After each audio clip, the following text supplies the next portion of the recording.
ভালো করে ফুটাইছি নাকি? ওদের তুমি খাও এরকম ফুটাইছো? ফার্স্ট তাড়াতাড়ি লিখুন।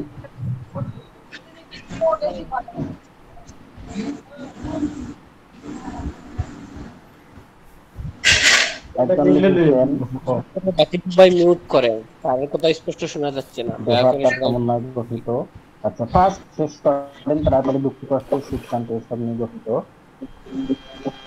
ফার্স্ট তাড়াতাড়ি।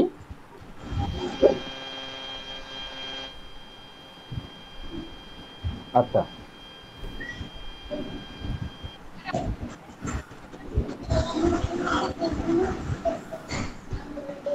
সবাইকে তো মিউট করে দেওয়া হয়েছে, আর তো শব্দ হওয়ার কথা নয়।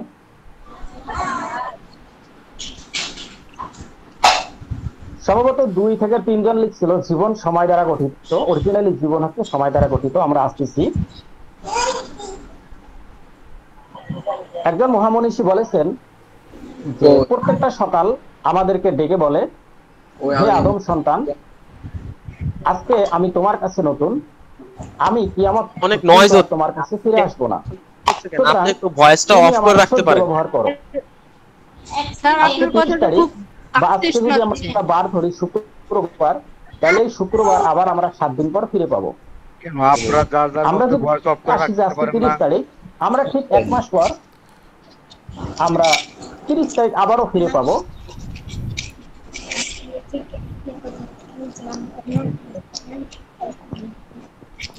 আজকে আগস্ট মাস আবারও 1 বছর পরে ফিরে পাবো। আজকে 24 সাল, 24 সাল আমরা ফিরে পাবো আবারও 100 বছর পরে। আজকে 2024 সাল, কিন্তু আমরা এই 2024 সালটা আদৌ কখনো ফিরে পাবো না। এর মানে হচ্ছে প্রত্যেকটা দিন আমাদের কাছে নতুন। আজকে যে দিনটা আমি ব্যয় করে ফেলছি, এই দিনটা আমাদের কাছে কখনোই ফিরে আসবে না। আজকে আপনারা যে 2 ঘন্টার জন্য এখানে বসেছেন, এই 2 ঘন্টা আপনাদের জীবন থেকে কমে যাচ্ছে, মানে আপনাদের আয়ু 2 ঘন্টা কমে যাচ্ছে। 10টা পর্যন্ত যখন অপেক্ষা করবেন, আপনাদের আয়ু 2 ঘন্টা এখানে শেষ হয়ে গেল। সুতরাং এই সময়টাকে আমরা যে 2 ঘন্টা ব্যয় করব খুবই মনোযোগের সাথে, আশা করি যে আপনারা ব্যয় করবেন 2 ঘন্টাকে, এবং আমার কাছ থেকে কিছু নেওয়ার চেষ্টা করবেন। আপনাদের মনের মধ্যে কোনো প্রশ্ন আসতে পারে, সেই প্রশ্নগুলো এই মুহূর্তে করার দরকার নেই। প্রশ্নগুলোকে খাতায় লিপিবদ্ধ করে রেখে দেন। প্রশ্নগুলা করবেন শেষ সময়ে। শেষ সময়ে প্রশ্ন করার কিছু সুযোগ থাকবে। এবং খুব বেশি মেসেজ করার দরকার নেই, কারণ যদি আমি মেসেজের দিকে তাকাই তাহলে আমার মনোযোগ নষ্ট হবে। যদি আমার মনোযোগ নষ্ট হয় তাহলে কথা বলার যে একটা লাইন আছে, ধারা আছে, সেই লাইনটা আমার আটকে যাবে, আমি কথা বলতে আটকে যাব। আবারও আমি আপনাদেরকে রিকোয়েস্ট করছি, আপনারা অবশ্যই একটু আপনাদের ভিডিও ক্যামেরাটাকে অন করে দেবেন। যদি আমি অন্ততপক্ষে কয়েকজনকে দেখতে না পাই তাহলে আমার জন্য কথা বলাটা খুবই কঠিন। রিকোয়েস্ট করছি আপনারা একটু আপনাদের ভিডিওটাকে অন করে দেন, অন্তত কয়েকজন আমি জন্য দেখতে পাচ্ছি যে হ্যাঁ আমার কথা মানুষ শুনতেছে, ততটুকু জন্য আমার মধ্যে একটা মানসিকতা চলে আসে। আজকে আপনারা সেই সমস্ত ব্যক্তিদের চেয়ে ভাগ্যবান যারা এই মুহূর্তে টিভির সামনে বসে আছেন। হ্যালো হ্যালো হ্যালো, এই মুহূর্তে যারা হাট বাজারে বা মার্কেটে ঘুরে বেড়াচ্ছে। এই তাহের ভাই, এই মুহূর্তে সবাই যারা মিউট করে দেন না ভাই। ওই যে ভুজ ভি নাকি এটা, এটার বাইক করে দেন তো। বাচ্চার কথা কেন শোনা যাচ্ছে? মাইক্রোফোন গুলোতে অফ করে দিয়ে ভাই আপনি অফ করে দেন না, আপনি তো এক মিনিট বুঝেন না। আমি তো আমার দিক থেকে সব অফ করে দিয়েছি, আমি শুনতে পাচ্ছি না। আরে বন্ধ হয়নি, আপনি বন্ধ হয়নি, আপনার অন্যান্যদের সমস্যা আছে। আচ্ছা সবাই করে দিচ্ছে না কেন? এই যে বাচ্চা পোলাপান সবাই অফ করে দিয়ে মাইক্রোফোনগুলো এখানে নিজ দায়িত্বে বন্ধ করেন, নিজ দায়িত্বে বন্ধ করেন, সকলে নিজ দায়িত্বে বন্ধ করেন। যদি আমাকে কথা বলার জন্য সুযোগ দেন, মানুষকে যদি শোনার জন্য সুযোগ দেন, তাহলে তো আপনাদেরই লাভ। হ্যাঁ হ্যাঁ এখন ঠিক আছে, সবাই মাইক্রোফোনগুলোকে অফ করে দেন, সবাই। ভাই এখন ঠিক আছে, চালান। মাইক্রোফোনগুলোকে অফ করে দিয়ে ক্যামেরাকে চালু রাখুন। মানে আমাকে যদি আপনারা ব্যাঘাত ঘটান কথা বলতে, তাহলে আপনাদেরও সমস্যা হবে। সেই সমস্ত লোকের চেয়ে আপনারা ভাগ্যবান যারা এই মুহূর্তে কোন মার্কেটে, কোন হাটে বাজারে ঘুরে বেড়াচ্ছে, আড্ডা দিচ্ছে, যারা বন্ধু বান্ধবদের সাথে আড্ডা দিচ্ছে, যারা টিভির সামনে বসে আছে, এই মুহূর্তে যারা খেলার মাঠে আছে, কারণ আপনারা আজকে আপনাদের ভবিষ্যৎ জীবনকে পরিবর্তন করার স্বপ্ন দেখে আপনারা এখানে বসেছেন। আপনারা এখানে কিছু শিখতে চাচ্ছেন যেটা আপনারা ভবিষ্যৎ জীবনে কাজে লাগাবেন এবং আপনাদের জীবনটাকে পরিবর্তন করবেন। এই জন্য আপনারা ভাগ্যবান। জীবন সময়ের দ্বারা গঠিত। সাপোজ যদি আমাদের কারো আয়ু থাকে 100 বছর, 100 বছর ইতিমধ্যে শেষ হয়ে গেছে। আমাদের কাছে যদি মালাকুল মউত চলে আসে, মৃত্যু যদি চলে আসে, কোনো কারণে যদি আমি মৃত্যুকে দেখতে পাই বা আপনি যদি মৃত্যুকে দেখতে পান, যদি মৃত্যুকে রিকোয়েস্ট করেন যে আমি তো বাসার বাইরে আছি, তাহলে আমাকে 5টা মিনিট সময় দাও, আমি বাসায় যাই, একটু সবার সাথে কথা বলি যে আমি তোমাদের ছেড়ে চলে যাচ্ছি সারা জীবনের জন্য, আমাকে 5টা মিনিট সময় দাও। মৃত্যু আমাদেরকে সেই সুযোগটা দেবে না। মানে যখন আমাদের সময় শেষ হবে তখন আমাদের জীবন শেষ হবে। এর মানে হচ্ছে যে জীবন সময় দ্বারা গঠিত। তাহলে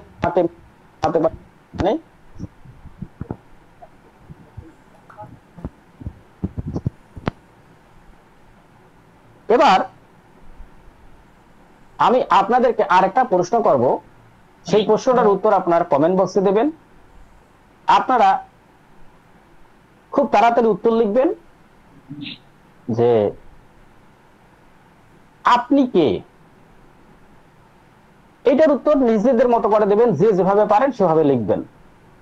আপনি কে বা আমি কে, নিজেদের সম্পর্কে লিখবেন, খুবই তাড়াতাড়ি লিখবেন।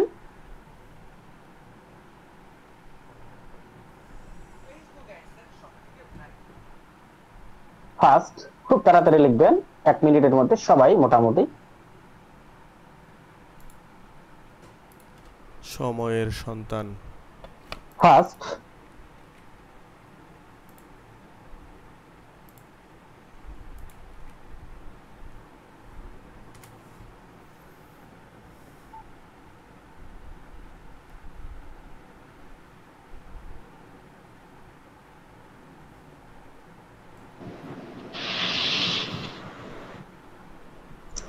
হ্যালো হ্যালো ভাইয়া, শোনা যাচ্ছে? ফার্স্ট। আর যদি কেউ লিখেন তাড়াতাড়ি লিখেন, নাহলে আমরা এটা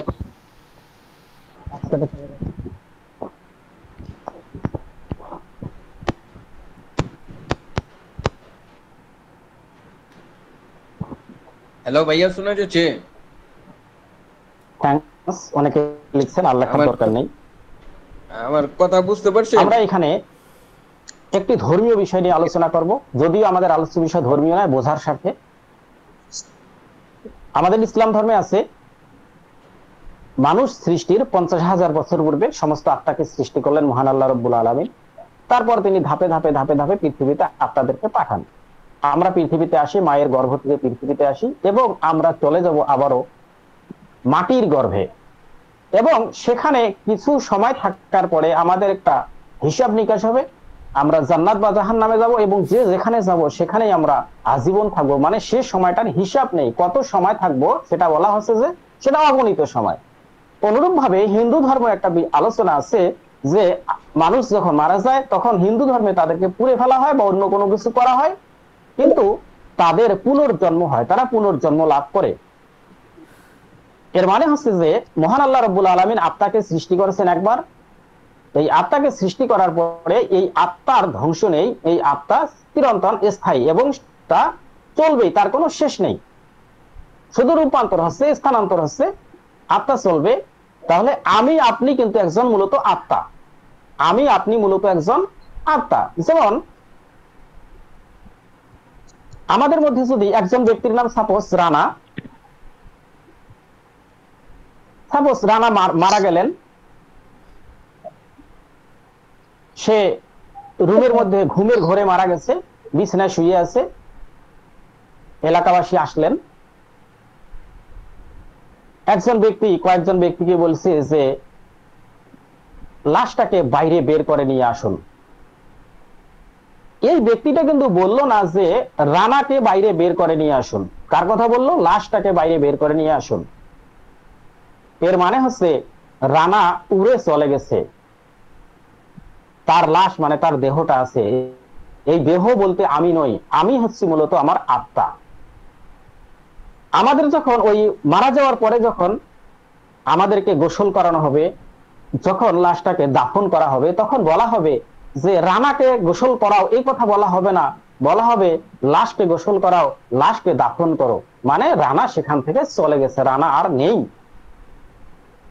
তাহলে এখান থেকে আমরা ক্লিয়ার যে আমরা একটা আত্মা, এবং এই দেহটা হচ্ছে আমাদের আত্মাটাকে বহন করার জন্য একটা বাসস্থান। এই আত্মার বাসস্থান হচ্ছে আমাদের দেহটা।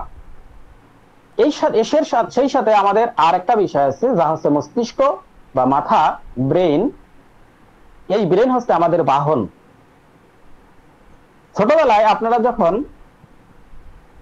বা আমরা ছোটবেলায় ব্লেড দিয়ে খেলছিলাম, সাধারণত অনেক দিন আগের কথা। তো সেই ব্লেড যখন আমরা ব্যবহার করতাম ছোটবেলায়, আমাদের হাত কেটে যেত, কোথাও লাগলে কেটে যেত। কিন্তু সেই ব্লেড যদি আমরা এখন ব্যবহার করি, তাহলে ওই ব্লেড কিন্তু এখন আমাদের হাত কাটে না।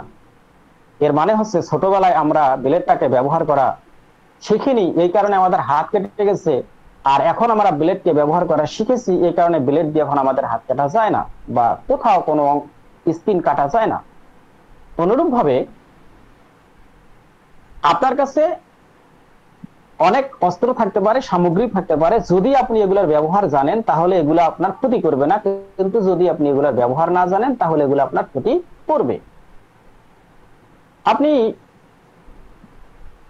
একটা গাড়িতে বা একটা মোটরসাইকেল অথবা একটা প্রাইভেট কারে আপনি বাড়ি থেকে বের হওয়ার পরে আপনার উদ্দেশ্য হচ্ছে 50 কিলোমিটার আপনি গন্তব্যে পৌঁছবেন, 50 কিলোমিটার জার্নি করবেন। যদি আপনার গাড়িটি নিয়ন্ত্রণ করতে না পারেন, তাহলে আপনার গন্তব্যটা ওই 50 কিলোমিটার দূরে হবে না, আপনার গন্তব্যটা আশেপাশের কোনো হাসপাতালে হবে। কিন্তু যদি আপনি এই গাড়িটাকে ভালোভাবে ব্যবহার করতে জানেন, তাহলে আপনি নির্দ্বিধায় আপনার 50 কিলোমিটার গন্তব্যে পৌঁছে যাবেন। অনুরূপ ভাবে আমাদের এই ব্রেইন বা মস্তিষ্ক হচ্ছে আমাদের বাহন স্বরূপ। আমি জীবনের শুরু থেকে আমি জীবনের শেষ পর্যন্ত কোথায় কিভাবে চলবো, তার দিক নির্দেশনা ব্রেন থেকে আসে। এই ব্রেনের যদি আমরা ব্যবহার না জানতে, তাহলে আমাদের অবস্থান হতে পারে কোনো হাসপাতালে। এর মানে হচ্ছে আমরা তো আর ব্রেন ব্যবহার করতে না পারলে আমরা হাসপাতালে যাব না, মানে আমাদের জীবন দুঃখ, কষ্ট, সংঘাতে জড়িয়ে পড়বে। আর যদি আমরা আমাদের ব্রেনকে ব্যবহার করতে পারি, তাহলে আমাদের জীবনটা আমরা যেরকম চাইবো সেরকম আমাদের জীবনটা হবে। তাহলে আমরা তিনটা বিষয়ের সমন্বয়ে গঠিত। আমাদের একটা আছে আত্মা, এবং একটা ব্রেন, আর আমাদের দেহ। আমি এভাবে আরো বিশ্লেষণ করি যে আমরা যখন একটা কম্পিউটার কিনি, এই কম্পিউটারটাতে যা আমরা কিনি, যা আমরা দেখতে পাই, হাত দিয়ে স্পর্শ করি, তা হচ্ছে সফটওয়্যার। আর যা আমরা দেখতে পাই, ধরতে পারি, তা হচ্ছে হার্ডওয়্যার।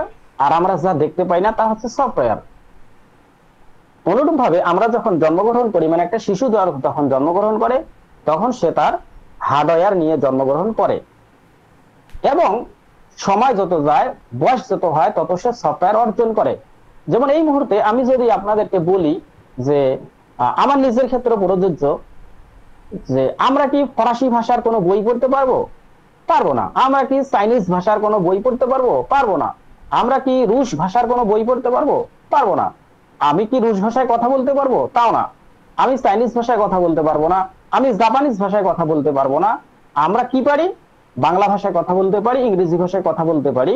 আমাদের অনেকে আছে দেশে যারা আরবি ভাষায় কথা বলতে পারে, এবং অনেক লোকে আছে যারা হিন্দি ভাষা, পাশাপাশি হিন্দি ভাষা জানে। এর মানে হচ্ছে আপনার আমার মধ্যে বাংলা ভাষার সফটওয়্যার আছে, ইংরেজি ভাষার সফটওয়্যার আছে, কিন্তু আমাদের চাইনিজ ভাষা, মালয় ভাষা, রুশ ভাষা, জাপানিজ ভাষার সফটওয়্যার আমাদের মধ্যে নেই। তা প্রত্যেকটা শিশু যখন বড় হয়, আস্তে আস্তে আস্তে আস্তে তার মধ্যে কিছু সফটওয়্যার তৈরি হয়। তা ব্রেইন হচ্ছে হার্ডওয়্যার। আর আমাদের আরেকটা বিষয় আছে যা আমাদের ব্রেনকে নিয়ন্ত্রণ করে, তা হচ্ছে আমাদের মাইন্ড। আজকের ট্রেনিং এর মূল প্রতিপাদ্য হচ্ছে মাইন্ড এবং ব্রেন। আমরা যদি আমাদের মনটাকে নিয়ন্ত্রণ করতে পারি, তাহলে আমাদের জীবনের শেষ গন্তব্যটা আমরা যেখানে চাইবো, যেভাবে চাইবো, সেভাবেই হবে। আর যদি আমরা আমাদের মাইন্ড এবং ব্রেনটাকে নিয়ন্ত্রণ করতে না পারি, তাহলে আমাদের জীবনের গন্তব্য আমরা যেমন চাইবো সেরূপ হবে না। আমরা মাঝপথে দুর্ঘটনাক্রমে আমরা যা চাইবো তার বিপরীত ঘটবে। আমি চাইছি সুখ, কিন্তু আমি সুখ পাবো না। কোন মানুষ যুবক অবস্থায় কেউ বৃদ্ধাশ্রমে যেতে চায় না, কিন্তু কেন যায়? তিনি তার মাইন্ড এবং ব্রেনকে নিয়ন্ত্রণ করতে পারেননি। কোন মানুষ বৃদ্ধ বয়সে রিক্সা চালাতে চায় না, কিন্তু ঢাকা শহরে অসংখ্য বৃদ্ধ মানুষ কারোর সাথে গ্যাঞ্জাম বা মারামারিতে যেতে চায় না, কিন্তু মানুষের মারামারি, কারোর সাথে সমস্যা, মামলা মোকদ্দমা লেগে যায়। মানুষ চায় না। কেন চায়? আমরা আমাদের ব্রেন এবং মাইন্ডকে ব্যবহার করতে জানি না। আমরা ভুল করছি। আমরা যেমন আমাদের শরীরের স্বাস্থ্যের যত্ন নেই, আমরা স্বাস্থ্যের যত্ন নেওয়ার জন্য আমরা খাওয়া দাওয়া করি, পুষ্টি সমৃদ্ধ খাবার খাই, আমরা প্রত্যেকদিন গোসল করতেছি, আমরা সাবান ইউজ করতেছি, আমরা চুলে শ্যাম্পু ইউজ করতেছি, আমরা আবার অনেকের মধ্যে তেল ব্যবহার করতেছি, আমরা তো মুখে ক্রিম ব্যবহার করতেছি। জাস্ট এটা স্বাস্থ্যের উপরিভাগের জন্য আমরা ব্যবহার করতেছি। কিন্তু মানসিক স্বাস্থ্যের মানে আমাদের মনের যে স্বাস্থ্য আছে, ব্রেনের স্বাস্থ্য আছে, এই মনের এবং ব্রেনের স্বাস্থ্যকে মেনটেন করার জন্য, সুস্থ রাখার জন্য, মানে মানসিক দিক থেকে সুস্থ থাকার জন্য, ব্রেনের দিক থেকে সুস্থ থাকার জন্য আমরা কোনো প্র্যাকটিস করছি না, কিচ্ছু করছি না। এবং স্বাস্থ্য, যদি আপনার শরীর ভালো থাকে তাহলে আপনার মন ভালো থাকবে, যদি আপনার মন ভালো থাকে তাহলে আপনার শরীর ভালো থাকবে। আমাদের বাংলাদেশে 2020 সাল থেকে 2021 সাল ছিল করোনার মহামারী। সে সময় সবচেয়ে বেশি করোনা ছিল। সে সময় বাংলাদেশে মানুষ মারা গেছে 8,462 জন, 462 হিসাবে পরিসংখ্যান অনুসারে করোনায় মারা গেছে। অথচ সে সময় আমরা করোনাকে প্রতিরোধ করার জন্য আমরা মাস্ক ব্যবহার করেছিলাম, আমরা স্যানিটাইজার ব্যবহার করেছিলাম, আমরা বাসা থেকে বের হইনি, আমরা বন্ধু বান্ধবের সাথে সাক্ষাৎ কমিয়ে দিয়েছিলাম, সবকিছু কন্ট্রোল করেছিলাম যে করোনা থেকে যেন আমরা বেঁচে থাকতে পারি। খুব চমৎকার বিষয় যে ওই 2020 এবং 21 সালে আমাদের বাংলাদেশে আত্মহত্যা করেছিল 14,436 জন ব্যক্তি। করোনায় মারা গিয়েছে 8,462 জন ব্যক্তি এবং আত্মহত্যা করেছিল 14,436 জন ব্যক্তি। Far difference. আত্মহত্যা কেন করছিল? তারা মানসিক স্বাস্থ্যকে মেনটেন করতে পারেনি। আমরা শারীরিক স্বাস্থ্যকে মেনটেন করার জন্য অনেক কিছু করি, কিন্তু মানসিক স্বাস্থ্যকে মেনটেন করার জন্য আমরা কোনো কাজ তেমন করি না। এই কারণে দেখা গেছে যে আত্মহত্যায় মারা গেছে তার চেয়ে প্রায় 70% মানুষ বেশি। এই আত্মহত্যার মধ্যে সবচেয়ে বেশি ছিল যুবক, তরুণ যারা, তারা বেশি আত্মহত্যা করেছিল। তাহলে মানসিক সমস্যা, আমরা যেরকম ভাবে শরীরের যত্ন নেই, শরীরের স্বাস্থ্যের যত্ন নেই, অনুরূপ ভাবে আমাদের মানসিক স্বাস্থ্যের যত্ন নেওয়া উচিত। আপনি ব্যবসা করছেন কিন্তু আপনার ব্যবসা গ্রো হচ্ছে না, আপনি আপনার কলিগদের সাথে সম্পর্ককে ভালো করতে পারতেছেন না, আপনার পরিবারের লোকজন আপনার কথা শুনে না, আপনার স্বামী বা স্ত্রীর সাথে আপনার অবনিবনা,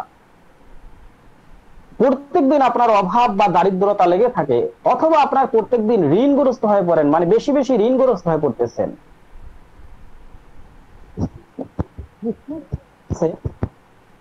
আপনার ব্রেন এবং মাইন্ড থেকে, মানে আপনি আপনার ব্রেন এবং মাইন্ডকে কন্ট্রোল করতে পারছেন না। তাহলে আজকে আমরা ধাপে ধাপে সে সমস্ত বিষয়গুলো আলোচনা করব। এরপরে আমরা আসি ঢাকা শহরে প্রত্যেক 24 ঘন্টায়, মানে প্রতি 24 ঘন্টায় 37টি দম্পতি ডিভোর্স হচ্ছে। সমস্যাটা কোথায়? সমস্যা হচ্ছে তাদের মানসিক সমস্যা। অর্থনৈতিক ঘাটতির কারণে ডিভোর্স খুব কম হয়।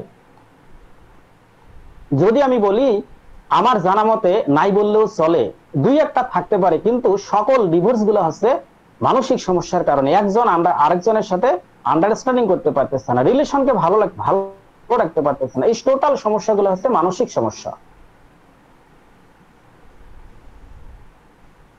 আমরা এই সমস্যাগুলার গভীরে চলে গিয়েছি, আমাদের এখান থেকে উত্তরণ মানে আমাদের ফিরে আসতে হবে সেই সমস্যা থেকে, মানসিক সমস্যা থেকে।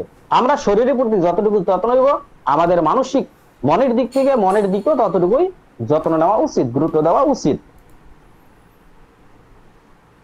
তাহলে আমি একটু আগে বলছিলাম যে আমাদের ব্রেইন হচ্ছে কি হার্ডওয়্যার, আমাদের মাইন্ড হচ্ছে সফটওয়্যার।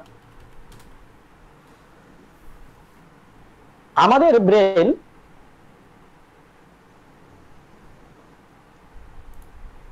পুরো ব্রেনে যে শক্তি আছে, ক্ষমতা আছে, বিশ্বের যে সুপার কম্পিউটার আছে ক্ষমতা আছে। যদি সাইকোলজিস্টরা বলেছেন যে আমাদের ব্রেনকে যদি আমরা টাকার দিক থেকে, সম্পদের দিক থেকে মূল্যায়ন করি, তাহলে পৃথিবীর সকল সম্পদের চেয়েও আমাদের একটা ব্রেনের মূল্য বেশি।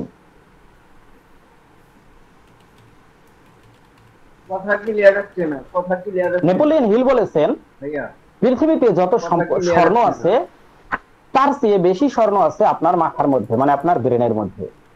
কারণ ব্রেন সম্পদ সৃষ্টি করতে পারে, আর অন্য কোনো কিছুই সম্পদ সৃষ্টি করতে পারে না। আজকে যে ব্যক্তিগুলা আজকে দিনে 2400 টাকা উপার্জন করে, আর যে ব্যক্তিটা মিনিটে 500 টাকা উপার্জন করে, দুইজনের মধ্যে পার্থক্য ব্রেন সম্পদ শুধুমাত্র তাদের ব্রেন দিয়েই তারা তাদের পার্থক্য তৈরি করছে। ব্রেন দিয়ে কেউ হাজার হাজার কোটি ডলার উপার্জন করছে, কেউ শুধুমাত্র টিকে থাকার মতো টাকা পয়সা উপার্জন করতেছে, কেউ প্রত্যেকদিনই ঋণগ্রস্ত হচ্ছে শুধুমাত্র ব্রেনের কারণে।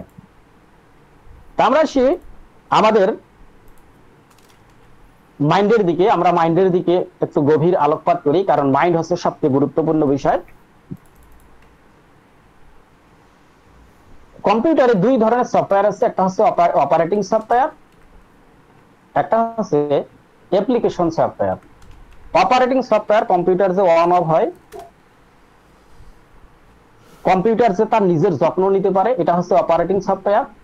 এবং অ্যাপ্লিকেশন সফটওয়্যার হচ্ছে আমরা যে কম্পিউটারে কাজ করি, আপনি কম্পিউটারে লিখবেন, এটা একটা সফটওয়্যার। আপনি কম্পিউটারে গান শুনবেন, ভিডিও দেখবেন, এটা একটা সফটওয়্যার। আপনি কম্পিউটারে ছবি ডিজাইন করবেন, এটা আরেকটা সফটওয়্যার। আপনি কম্পিউটারে যখন আমরা একজন আরেকজনের সাথে যোগাযোগ করব, তখন এটা একটা সফটওয়্যার। এগুলো হচ্ছে অ্যাপ্লিকেশন সফটওয়্যার। অনুরূপ ভাবে আমাদের ব্রেনের মধ্যে, আমাদের মধ্যে মাইন্ডের মধ্যে, মাইন্ডটাকে বলা হচ্ছে সফটওয়্যার। আমাদের সফটওয়্যারের বিভিন্ন পার্থক্য আছে। আমাদের অপারেটিং যে সফটওয়্যার, তা হচ্ছে একটা শিশু জন্মের পরেই কাঁদতে শিখে, মানে সে কাঁদে, তার এটা অপারেটিং সফটওয়্যার। একটা শিশু জন্মের পরেই পায়খানা করে, এটা তার অপারেটিং সফটওয়্যার। একটি শিশু ঘুমায়, এটা তার অপারেটিং সফটওয়্যার। একটা শিশু যে খাওয়া দাওয়া করে, এটা তার অপারেটিং সফটওয়্যার। এবং অ্যাপ্লিকেশন সফটওয়্যার হচ্ছে যে শিশু আস্তে আস্তে বড় হয়, হাঁটা শেখে, কথা বলা শেখে, শুনতে শেখে, খাওয়া দাওয়া করে, এগুলো হচ্ছে তাদের অ্যাপ্লিকেশন সফটওয়্যার। আমরা জীবনে যা অর্জন করছি তা আমরা অ্যাপ্লিকেশন সফটওয়্যারের মাধ্যমে অর্জন করছি। এই আমাদের যে অ্যাপ্লিকেশন সফটওয়্যার বা অপারেটিং সফটওয়্যার, দুটা মিলে আমাদের মনের দুটা ভাগ আছে, স্তর আছে। একটা হচ্ছে কনসাস মাইন্ড এবং একটা হচ্ছে সাবকনসাস মাইন্ড। আলোচনা, তবে আমি চাচ্ছি যে আপনারা একটু আপনাদের ক্যামেরাগুলোকে অন করবেন, কিন্তু আপনারা ক্যামেরাগুলোকে অন করতে পারছেন না। আমরা 5 মিনিট পরে বিরতিতে যাব, আবারও 9টা 10 মিনিটে শুরু করব। আশা করি সবাই আপনারা আবার ফিরে আসবেন। এবং আমরা আলোচনার গভীরে ঢুকে গেছি। কনসাস মাইন্ড এবং সাবকনসাস মাইন্ড নিয়ে আমরা আলোচনা করতেছি। কনসাস মাইন্ড হচ্ছে এই যে আপনি এখানে বসে বসে আমার কথাগুলি শুনতেছেন, তা হচ্ছে কনসাস মাইন্ড। আমরা যখন কারোর সাথে কথা বলি, সচেতন ভাবে যখন কথা বলি, এই যে আমি আপনাদের সাথে কথা বলতেছি, আমি কনসাস মাইন্ডের মাধ্যমে কথা বলতেছি। যখন আমরা রাস্তা চলি, আমরা কোন দিকে যাচ্ছি, কোথায় যাচ্ছি, তা আমরা কনসাস মাইন্ডের মাধ্যমে চলতেছি। কিন্তু আমরা যে হাঁটতেছি, এইটা আমরা সাবকনসাস মাইন্ডের মাধ্যমে হাঁটতেছি। আমরা যখন খাচ্ছি, হাত দিয়ে তুলতেছি, খাবার মুখে দিচ্ছি, তা আমরা কনসাস মাইন্ডের মাধ্যমে করি, কিন্তু আমার খাবারগুলো যে হজম হচ্ছে তা সাবকনসাস মাইন্ডের মাধ্যমে হজম হয়। আমরা যখন কোনো কিছু চিন্তা করি গভীরভাবে, তখন আমরা কনসাস মাইন্ডের মাধ্যমে চিন্তা করি। আর চিন্তা আমাদের ব্রেনে প্রত্যেক দিনে 60,000 থেকে 80,000 চিন্তা আসে। এই চিন্তাগুলো আবার অবচেতন মনের মধ্যে আসে, মানে আমি যা চিন্তা করছি না, কিন্তু আমার ব্রেন চিন্তা করতেছে, তা আসতেছে অবচেতন মাইন্ডের মাধ্যমে। এরপরে আমরা যখন লেখাপড়া করি, গোসল করি, আমরা খেলাধুলা করি, সবগুলো আমরা করতেছি কনসাস মাইন্ডের মাধ্যমে। সাবকনসাস মাইন্ড আমাদেরকে ঘুম পাড়াচ্ছে, আমাদের হজম শক্তি করতেছে, এইগুলো হচ্ছে হজম ক্রিয়া কাজ করতেছে, আমাদের নখ বড়, চুল বড় হচ্ছে, আমাদের নখ বড় হচ্ছে, এগুলো হচ্ছে সাবকনসাস মাইন্ডের মাধ্যমে। আমাদের জীবনে কনসাস মাইন্ড এবং সাবকনসাস মাইন্ড খুবই একটা গুরুত্বপূর্ণ দিক বহন করে। যেই কনসাস এবং সাবকনসাস মাইন্ডের মাধ্যমেই আমরা আমাদের জীবনকে অতিবাহিত করি, আমরা আমাদের অভ্যাস গঠন করি, আমরা আমাদের লক্ষ্যে পৌঁছতে পারি, অথবা কেউ ব্যর্থ হয় শুধুমাত্র কনসাস এবং সাবকনসাস মাইন্ডের মাধ্যমে। এই যে দুইটা মাইন্ড, একটা মাইন্ডের দুইটা স্তর, এখন এইটার মধ্যে শক্তি কার বেশি, আমরা এই বিষয়টা আসি। আমরা হয়তো এই বিষয়টা কথা বলে আমরা 2 মিনিট আছে শেষ করে দিব, পরে 9:10 ঠিক শুরু হবে। যখন টাইটানিক 1912 সালে আটলান্টিক মহাসাগরে যাত্রা শুরু করে, টাইটানিক যে তৈরি করেছিলেন তিনি বলেছেন এই জাহাজটি কখনো ডুববে না, কিন্তু জাহাজটি ডুবে গেল। বলা হচ্ছে যে জাহাজটি একটি হিমশৈলের সাথে বরফ খণ্ডের সাথে ধাক্কা লেগেছিল। এখন জাহাজ কি একটা মূলত বরফ খণ্ডের সাথে ধাক্কা লেগেছিল? না, গবেষণায় দেখা যাচ্ছে যে জাহাজটি অনেক বড় একটা বরফের পাহাড়ের সাথে ধাক্কা লেগেছিল। এরকম সাগরে অনেক বড় বড় বরফের পাহাড় থাকে, যার উপরের অংশ খুব হালকা 5% বা 10% পানির উপরে ভেসে থাকে, বাকি 90 থেকে 95% পানির নিচে থাকে। তাহলে যেই পানির নিচে যে অংশটা থাকে সেই অংশটার শক্তি বেশি, ক্ষমতা বেশি, আর যে অংশটা পানির উপরে থাকে সেই অংশটার ক্ষমতা কম, কারণ সে 10% বা 5%। অনুরূপ ভাবে আমাদের সাবকনসাস মাইন্ড হচ্ছে 90% বা 95% এবং কনসাস হচ্ছে 10%। এই বিষয়টা মনে রাখবেন। আমরা এখান থেকে আবার 9:10 শুরু করব। আগের মধ্যে পায়ের মধ্যে শক্তি চলে আসবে, শরীরের মধ্যে শক্তি, এনার্জি চলে আসবে। তারা আবারও প্রথম তারা যখন দৌড় প্রতিযোগিতা শুরু করেছিল, সেই স্পিডে দৌড়ানোর চেয়ে জীবন বাঁচার ক্ষেত্রে আরো বেশি স্পিডে তারা দৌড়াতে শুরু করবে। এর কারণটা কি? এবার বিপদে পড়ে যে তারা দৌড়ানো শুরু করবে, এটা হচ্ছে তাদের সাবকনসাস মাইন্ডের কারণে দৌড়াচ্ছে। এই সাবকনসাস মাইন্ড আমাদের কনসাস মাইন্ডের চেয়ে সাবকনসাস মাইন্ডের ক্ষমতা বেশি, কিন্তু আমাদের কনসাস মাইন্ড হচ্ছে চালক, সাবকনসাস মাইন্ড হচ্ছে প্যাসেঞ্জার। আমরা আমাদের সাবকনসাস মাইন্ডকে যা বলবো সাবকনসাস মাইন্ড তাই শুনবে, যা করতে বলবো তাই করবে, যা আমরা বিশ্বাস করাবো তাই করবে। আপনি যদি আপনার জীবনের ক্ষেত্রে আপনার যে লক্ষ্য আছে, স্বপ্ন আছে, সেই স্বপ্নটাকে যদি একবার সাবকনসাস মাইন্ডের মাধ্যমে বিশ্বাস করাতে পারেন, সাবকনসাস মাইন্ডকে বিশ্বাস করাতে পারেন, তাহলে জীবনে আপনি যা চাইবেন, আপনার রেজাল্ট ভালো চান, ভালো চাকরি চান, আপনি প্রমোশন চান, আপনি অনেক সম্পদ উপার্জন করতে চান, আপনি সমাজের শ্রেষ্ঠ নেতৃত্ব স্থানীয় ব্যক্তি হতে চান, আপনি একজন ভালো স্বামী বা ভালো স্ত্রী হতে চান, যাই হতে চান না কেন আপনি হতে পারবেন যদি আপনি আপনার সাবকনসাস মাইন্ডকে একবার সেটা বিশ্বাস করাতে পারেন। এখন আমি একটি প্র্যাকটিস দেব, তিনটা প্র্যাকটিস আপনারা করবেন। এবং 3টা প্র্যাকটিস করার পরে আপনারা অনুগ্রহ করে আমাকে 5 জন করে রিভিউ দেবেন। মানে প্র্যাকটিস করার পরে কেমন অনুভূতি হইলো 3টাতে 5 জন 15 জন দেবেন। তা ক্যামেরাগুলো যদি আপনারা একটু চালু করতেন তাহলে খুব ভালো হইতো। তো চালু করছেন না, আপনারা একটু সোজা হয়ে বসুন। আমি যেভাবে বসতে বলছি, যদি আপনারা চেয়ারে বসেন তাহলে চেয়ারে বসার পরে পা দুটা মাটিতে থাকবে, হাত পায়ের উপরে থাকবে, হাঁটুর উপরে রিল্যাক্স বসবেন এবং মেরুদণ্ড সোজা করবেন। প্রত্যেকে যদি কেউ বিছানায় বসে থাকেন তাহলে এক পা আরেক পায়ের উপরে দিয়ে বসে হাত দুটা পায়ের উপরে দিয়ে রিল্যাক্স থাকবেন এবং চোখ বন্ধ করবেন। চোখ বন্ধ, আমি যা যা বলবো তা কল্পনায় দেখবেন।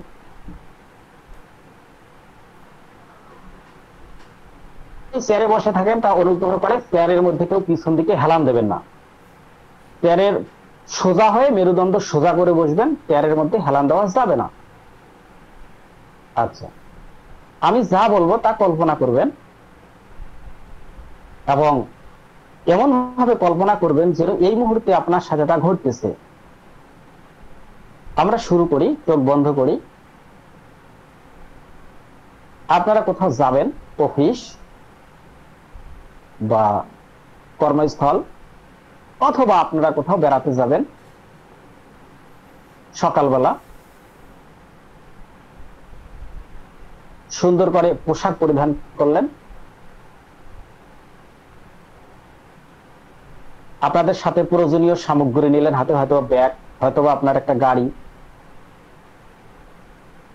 আমি যা বলছি তা কল্পনা করবেন, ভাববেন যে আপনি তা করছেন।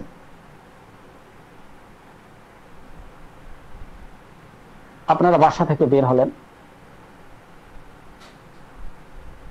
আপনার বাসার সামনে হাইওয়ে নয়, আবার ছোট রাস্তাও নয়, একটা মোটামুটি সড়ক আছে আপনার বাসার সামনেই। আপনার বাসা থেকে বের হয়ে আসলেন, হঠাৎ করে আপনার একজন প্রিয় মানুষ, যাকে আপনি খুব ভালোবাসেন, খুব সম্মান করেন বা আদর করেন, মানে খুবই কাছের ভালোবাসার ব্যক্তি, তা হতে পারে কোনো নারী, হতে পারে কোনো পুরুষ, আপনার জীবনের ক্ষেত্রে যাকে ভালোবাসেন তাকেই কল্পনা করুন, যার সাথে গত 2 থেকে 3 মাস বা 6 মাস দেখা হয়নি, এরকম একজন ব্যক্তির কথা কল্পনা করুন। সেই ব্যক্তিটার সাথে আপনার হঠাৎ করে বহুদিন পরে সাক্ষাৎ হয়ে গেল। সে দূর থেকে আপনাকে দেখতে পাইল, সে দূর থেকে আপনার কাছে হাসতে হাসতে চলে আসতেছে, হ্যান্ডশেক করলেন,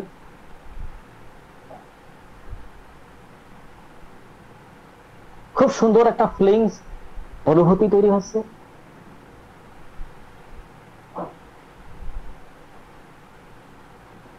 খুব সুন্দর একটা আপনার মধ্যে মেজাজ তৈরি হয়ে গেল।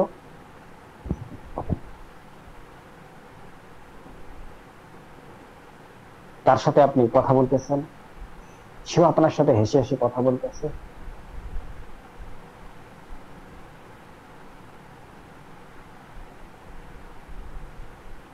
এবং তাকে আপনি আপনার বাসায় বসতে বলতেছেন, কিন্তু বললো যে না, আজকে তিনি আপনার বাসায় বসবেন না, কারণ তারও একটা গন্তব্য আছে। আপনিও অফিসে বের হয়েছেন, আপনিও তাকে বেশি জোর করতে পারতেছেন না, কিন্তু তিনি চলে যাচ্ছেন। আপনার মনের মধ্যে থেকে, আপনার হৃদয় থেকে কি যেন বের হয়ে যাচ্ছে। কত কাছের মানুষ, কিন্তু তার সাথে দীর্ঘদিন দেখা নেই। আপনার বুকটাকে এবার খালি খালি লাগছে। তারপর আপনি তাকে বিদায় জানালেন। তিনি তার গন্তব্যে চলে যাচ্ছেন, আপনি আপনার গন্তব্যে চলে যাচ্ছেন। চোখ খুলুন। আমাকে 5 জন মাইক্রোফোন অন করে, আমার এখানে বিদ্যুৎ চলে গেল, আপনারা আমাকে হয়তো দেখতে পাচ্ছেন না। আর মাইক্রোফোন অন করে আমাকে জানাবেন যে আপনার মধ্যে কেমন অনুভূতি হইল। 5 জন জানাবেন। জি জি, নরমাল অনুভূতি হয়েছে, যেমন অস্বাভাবিক কিছু না। আচ্ছা, আরেকজন যারা খুবই কথা খারাপ বলা শেষ হলে, কথা বলা শেষ হলে আপনার মাইক্রোফোনটা অফ করে দেবেন। আরেকজন বলুন। জি, এরকম তো আমাদের জীবনে ঘটতেই পারে। এটার সাথে অস্বাভাবিকতা আসলে কি সেটা বুঝতে পারছি না, তবে নরমালি মনে হয়েছে। তবে আন্তরিকতা আমি কতটুকু মানুষের সাথে হয় সেটা এখানে। জি বলেন। আচ্ছা, আমি এটার ফলাফল আসলে পরে বলবো। এরপরে 2 জন হইলো, আরেকজন বলুন। ফলাফলটা হলো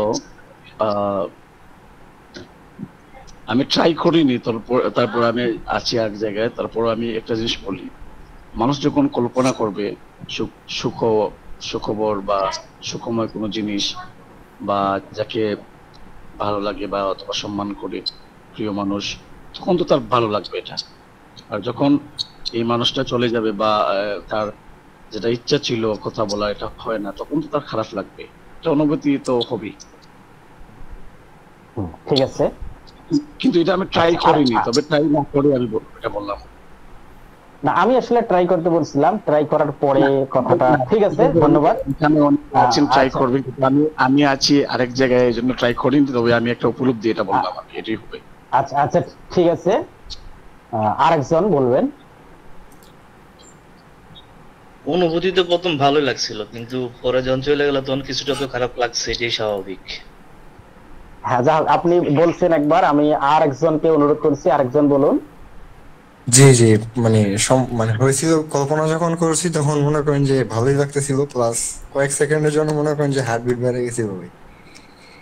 যখন চলে গেছে তখন তার খারাপ লাগলো। ঠিক আছে, ধন্যবাদ। আসলে আমি কেন কল্পনা করাইলাম, আমি আরো 2টা প্র্যাকটিস করাবো, করার পরে আমি এটা রেজাল্টটা বলবো। এইখানে হচ্ছে আমাদের ট্রেনিং এর মূল বিষয়টা, মানে আমরা আমাদের অনুভূতির কেন হচ্ছে, কিভাবে হচ্ছে, এটাকে আমরা কিভাবে নিয়ন্ত্রণ করব। এখানে আমাদের সফলতার সাথে এই ঘটনাগুলোর সম্পর্কটা কি, আমি এটা পরে আসতেছি।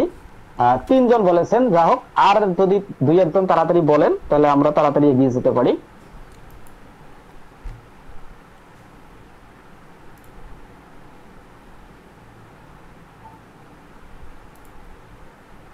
আচ্ছা, আর কেউ বলবেন কি? মানে মনের মধ্যে একটা আফসোস তৈরি হলো যে এত কাছের মানুষের সাথে অনেকদিন পরে, দীর্ঘদিন পরে দেখা সাক্ষাৎ হলো, অথচ অফিস যাচ্ছি বা জরুরি একটা কাজে যাচ্ছি, এমন একটা মোমেন্ট, বা তারও এমনই একটা মোমেন্ট যে আসলে কেউ কাউকে মানে চাচ্ছি, কিন্তু চাওয়ার পরেও কেউ কাউকে আসলে সময় দিতে পারছি না। সিচুয়েশনটা এরকম যে একটা মানে ক্রুয়েলিটি তৈরি হয়েছে এখানে, আর কি সিচুয়েশনটাই ক্রুয়েল করে দিয়েছে আমাদেরকে।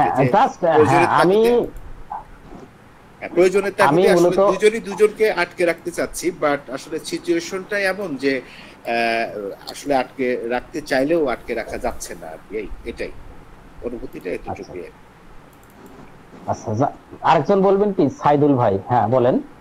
জি ভাই, এটা মানে খুব একটা বেটার ফিলিং ছিল, প্রিয় মানুষের সাথে দেখা, তার সাথে হাসি খুশি কথা বলতেছি। তবে লাস্টে একটা বিষয় ছিল যে এরকম ভাবছি যে তারা হাসি মুখে বিদায় দিছি, আর ইনশাল্লাহ আবার দেখা হবে, খুব সুন্দর তো মানে খুব বলছি, এইটা একটা বেটার ফিলিং ছিল। হ্যাঁ, ঠিক আছে, ধন্যবাদ। ইমাজিনেশনটা এমন একটা ব্যাপার, এটা তো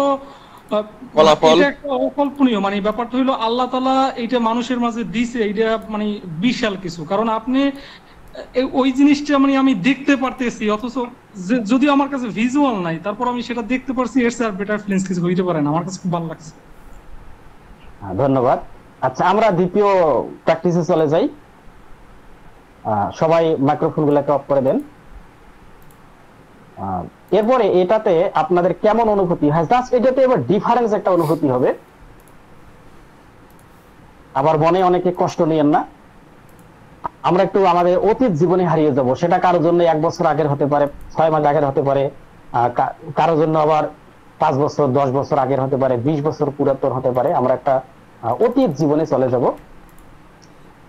তাহলে আমরা আবারও অনুরূপ ভাবে একটু চোখটাকে বন্ধ করি, আবারও আগের মতো বসি, রিল্যাক্স।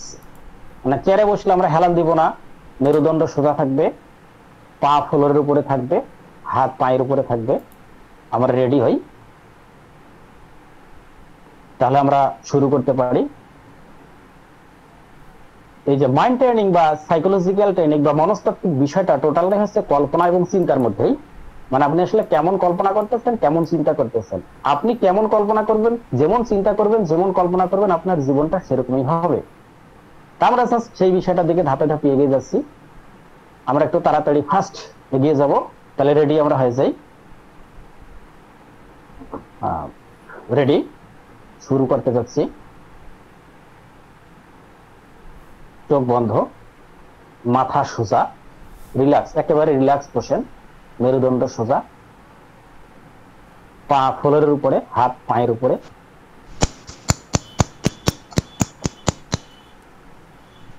আপন ভাই, আপনি আপনাদের মাইক্রোফোনগুলো অবশ্যই অফ করে দেবেন, নাহলে সমস্যা হবে। এটা গভীর একটা বিষয়। আপন ভাই, আপনাকে আমি বলছি যে একটু অনুরোধ করছি মাইক্রোফোনটা অফ করে দেন। সবাই মাইক্রোফোনগুলো অফ করে দেবেন।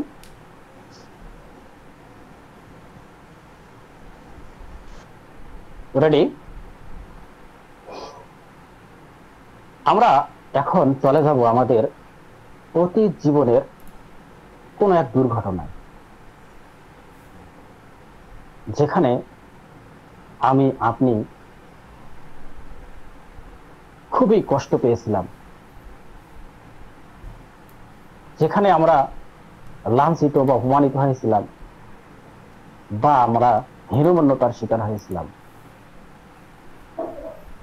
যেই পরিস্থিতিটা আমার জন্য ভালো ছিল না। আমার মন, আপনার মন খুব খারাপ হয়ে গিয়েছিল, আপনি খুব কষ্ট পেয়েছেন। এরকম একটা ঘটনায় চলে যাবেন আমাদের, আপনাদের প্রত্যেকের জীবনের ঘটনায়। সেটা হতে পারে 1 মাস পূর্বে, হতে পারে 20 বছর পূর্বে, হতে পারে 20 দিন পূর্বে। কল্পনায় আপনি ওই স্থানটাতে চলে যান যেখানে আপনার সাথে ঘটনাটা ঘটছিল। আপনি ওই স্থানে কেমন ভূমিকা পালন করেছিলেন, আপনি দাঁড়িয়েছিলেন না হাঁটছিলেন না বসেছিলেন, সেই কল্পনায় চলে যান। সেই অবস্থানে চলে যান। আপনার কি পোশাক ছিল সেই সময়, আপনি কল্পনায় সেই পোশাক পরিধান করুন। সেই পোশাকেই দেখেন যে আপনি ওই পোশাকটাই পরে আছেন। যে ব্যক্তির সাথে আপনার সমস্যা হয়েছিল সেই ব্যক্তিটাকে কল্পনা করেন। ওই ব্যক্তিটা যে অবস্থায় ছিল, দাঁড়িয়ে বসে হাঁটছিল, যে অবস্থায় ছিল সেই অবস্থাটাকে কল্পনা করেন। ওই ব্যক্তির শরীরে যে পোশাক ছিল, ব্যক্তি একজন হতে পারে, একাধিক হতে পারে, কল্পনায় তাদেরকে ওই পোশাক অবস্থায় দেখেন। তারা, ওই ব্যক্তি আপনার সাথে কেমন আচরণ করেছিলেন, ওই আচরণটা আপনি এখন কল্পনায় দেখেন।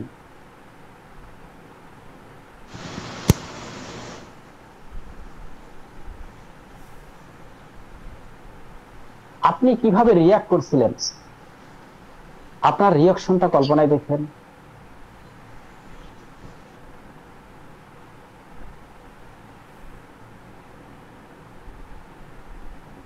আপনি যে ভূমিকা পালন করেছিলেন সেটা কল্পনায় দেখেন। সেই সময় আপনার মনের মধ্যে যে অনুভূতি তৈরি হয়েছিল, কষ্টের, আফসোসের, দুঃখের, হীনমন্যতার, ব্যর্থতার, লাঞ্ছনার, অপমানের, তা কল্পনায় এখন অনুভব করেন।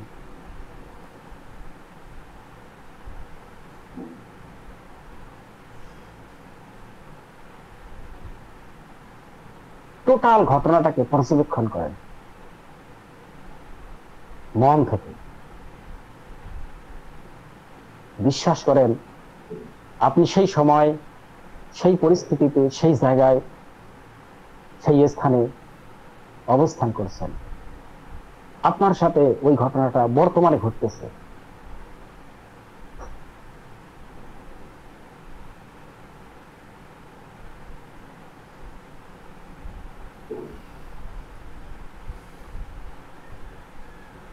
সেই সময়ের অনুভূতিটা আপনার বর্তমান অনুভূতি হিসেবে নিয়ে আসেন, কল্পনায় সেই অনুভূতি নিয়ে আসেন।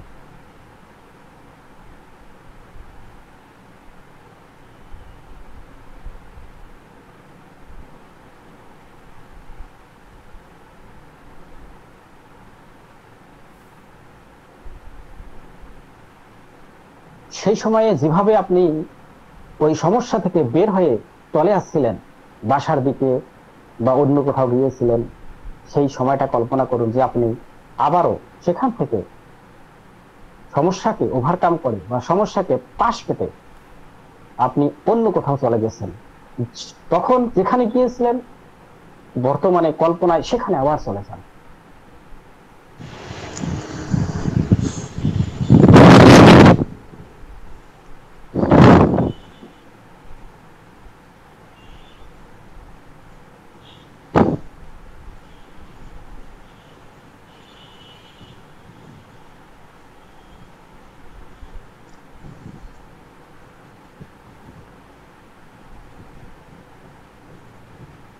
যদি কল্পনা করা শেষ হয়ে যায় তাহলে চোখ খুলুন।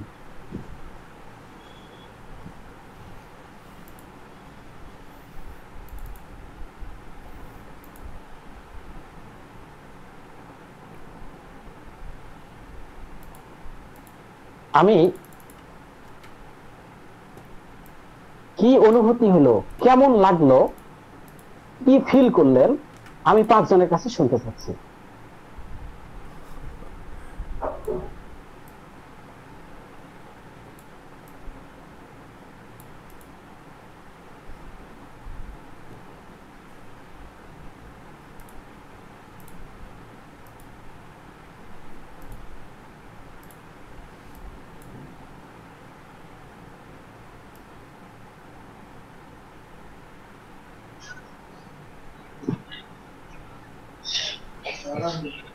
জি ভাই, ফিলটা আসলে খুব দুঃখজনক, কারণ তখনকার সময়টা আমার জন্য খুবই খারাপ ছিল, মানে সময় আমার পাশে ছিল না।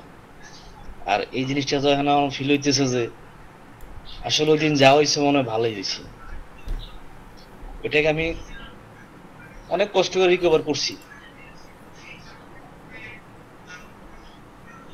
মানে এটা বুঝাইতে পারতেছি না যে ফিলিংসটা আসলে কতটা খারাপ ছিল তখনকার ফিলিংসটা। কারণ মানুষকে যখন অনেকগুলো মানুষ মিলে তাকে ধরে অপমান করে, বিভিন্ন কারণ হইতে পারে, সেটা অর্থের দিক থেকে সম্পর্কের দিক থেকে, তখন ওই মানুষটার পাশে যদি কোনো সাপোর্ট না থাকে বা ওর মনের ভিতরে কোনো শক্তি যদি না থাকে, তখন ওই মানুষটার মতো মানে হীনমন্যতা ভোগা ছাড়া আর কোনো উপায় নাই।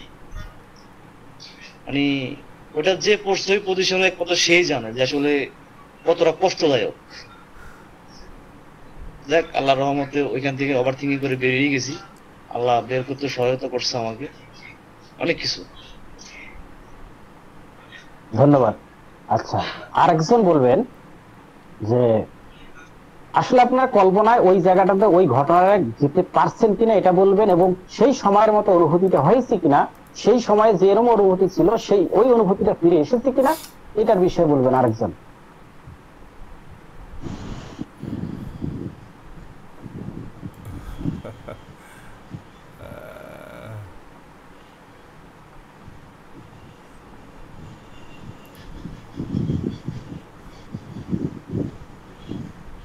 কেউ কি আছেন বলবেন?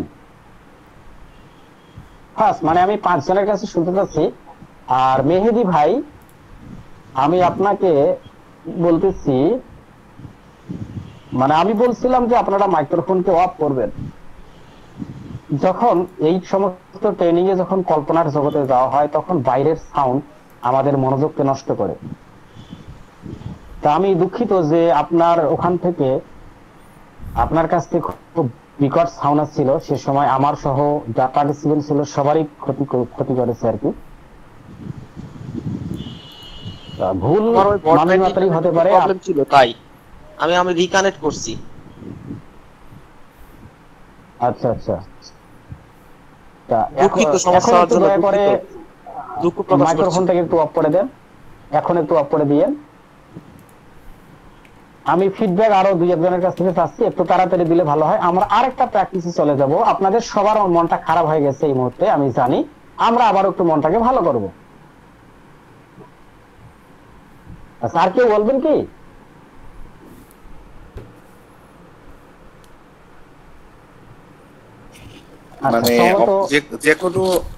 মানে যে কোনো অপমান তো খুব একটা সুখকর হয় না আর কি। তবে একটা কথা আছে যে আল্লাহ যেটা করে সেটা সবসময় মঙ্গলের জন্যই করে।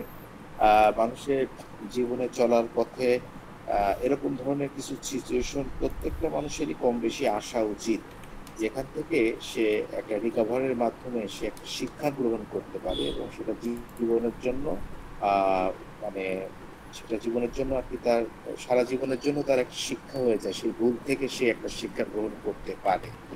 তো এরকম ধরনের একটা সিচুয়েশন আমার লাইফে এক সময় হয়েছিল। আমি প্রচন্ড পরিমাণে অপমান বোধ করছিলাম একটা বিশেষ স্পেসিফিক কারণে, সেটা না হয় নাই বললাম, কারণ এখানে ডিসক্লোজ করার কিছু নাই। তো আমি সেখান থেকে আমার জীবনের চরম একটা শিক্ষা হয়ে গেছিল এবং ওই পজিশন থেকে আমি রিকভার করে আসতে পারছি এবং আল্লাহর রহমতে এখন অনেক ভালো আছি। এবং তাই মনে করতেছি যে হয়তো সেই সময় ওই খারাপ সিচুয়েশনটা তৈরি না হলে হয়তো আমি সেখান থেকে এসে শিক্ষাটা গ্রহণ করতে পারতাম না। ধন্যবাদ। আচ্ছা, যদি কেউ বলার আর না থাকে তাহলে আমরা আরেকটা প্র্যাকটিসে চলে যাব। সম্ভবত আপনারা কেউ ডিনার করেননি, মানে রাতের খাবার হয়তো বা কেউ খাননি, বা অনেকে রাতের খাবার সেভাবে খায় না। আমরা আগামীকাল দুপুরের একটা বিষয় কল্পনা করব। সবাই আগের মতোই চোখ বন্ধ করুন, আগের মতোই বসুন, রিল্যাক্স। আগামীকাল দুপুরবেলা আপনারা কল্পনা করুন যে দুপুরবেলা আপনারা খাবার টেবিলে গেছেন।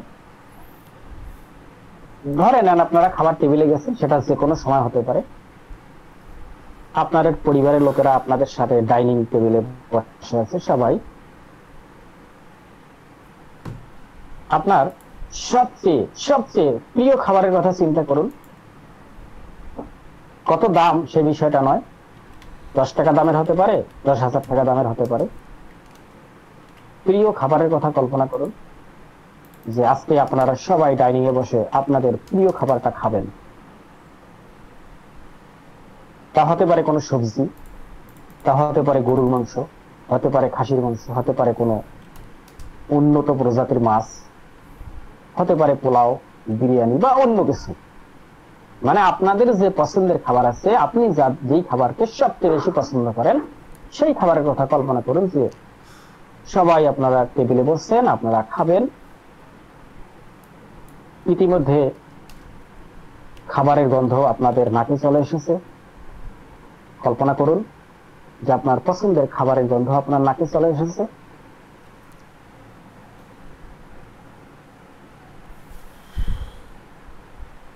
খাবার আপনাদের কাছে নিয়ে আসা হচ্ছে, খাবার টেবিলের মধ্যে রাখা হচ্ছে। আপনাদের সবার প্লেটে পরিবেশন করা হয়ে গেছে। এখন আপনারা তৃপ্তি সহকারে খাচ্ছেন।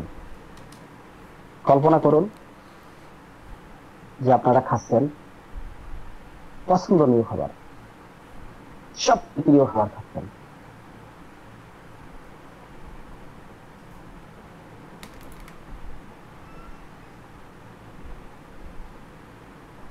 কল্পনা করুন যে খাওয়া প্রায় শেষের দিকে, খুব সুন্দর একটা তৃপ্তি। মনে হচ্ছে যে আমি যে কতদিন না খেয়েছিলাম, খুবই তৃপ্তি সহকারে খেলাম। পরিবারের সবাই সন্তুষ্ট, আপনিও সন্তুষ্ট। একটু বেশি করে খেয়ে ফেললেন, কারণ পছন্দনীয় খাবার, প্রিয় খাবার। আত্মতৃপ্তির ঢেকুর তুললেন, হাত ধুয়ে ফেললেন।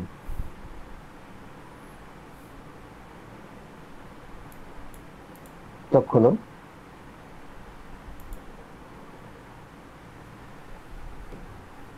চোখ খুলতে পারেন।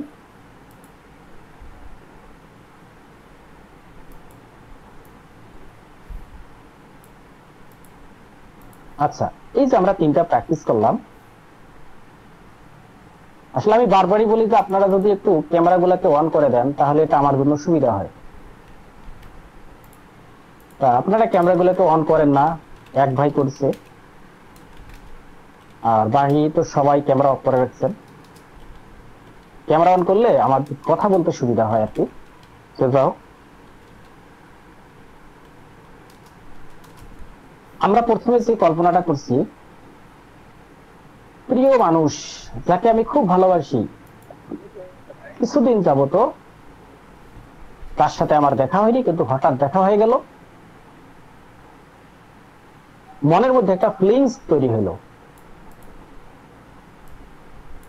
এই যে আসলে কি আপনার প্রিয় মানুষটার সাথে দেখা হয়েছে? নো, দেখা হয়নি, কিন্তু আপনারা কল্পনায় দেখেছেন যে আপনার প্রিয় মানুষটার সাথে দেখা হয়ে গেছে। এই যে ফিলিংসটা চলে আসলো, আপনি বিশ্বাস করলেন, আপনি বিশ্বাস করেছেন, আপনি সচেতন মাইন্ডে বা কনসাস মাইন্ডে আপনি বিশ্বাস করেছেন, এই জন্য অবচেতন মন বা সাবকনসাস মাইন্ড ওটা বিশ্বাস করেছে।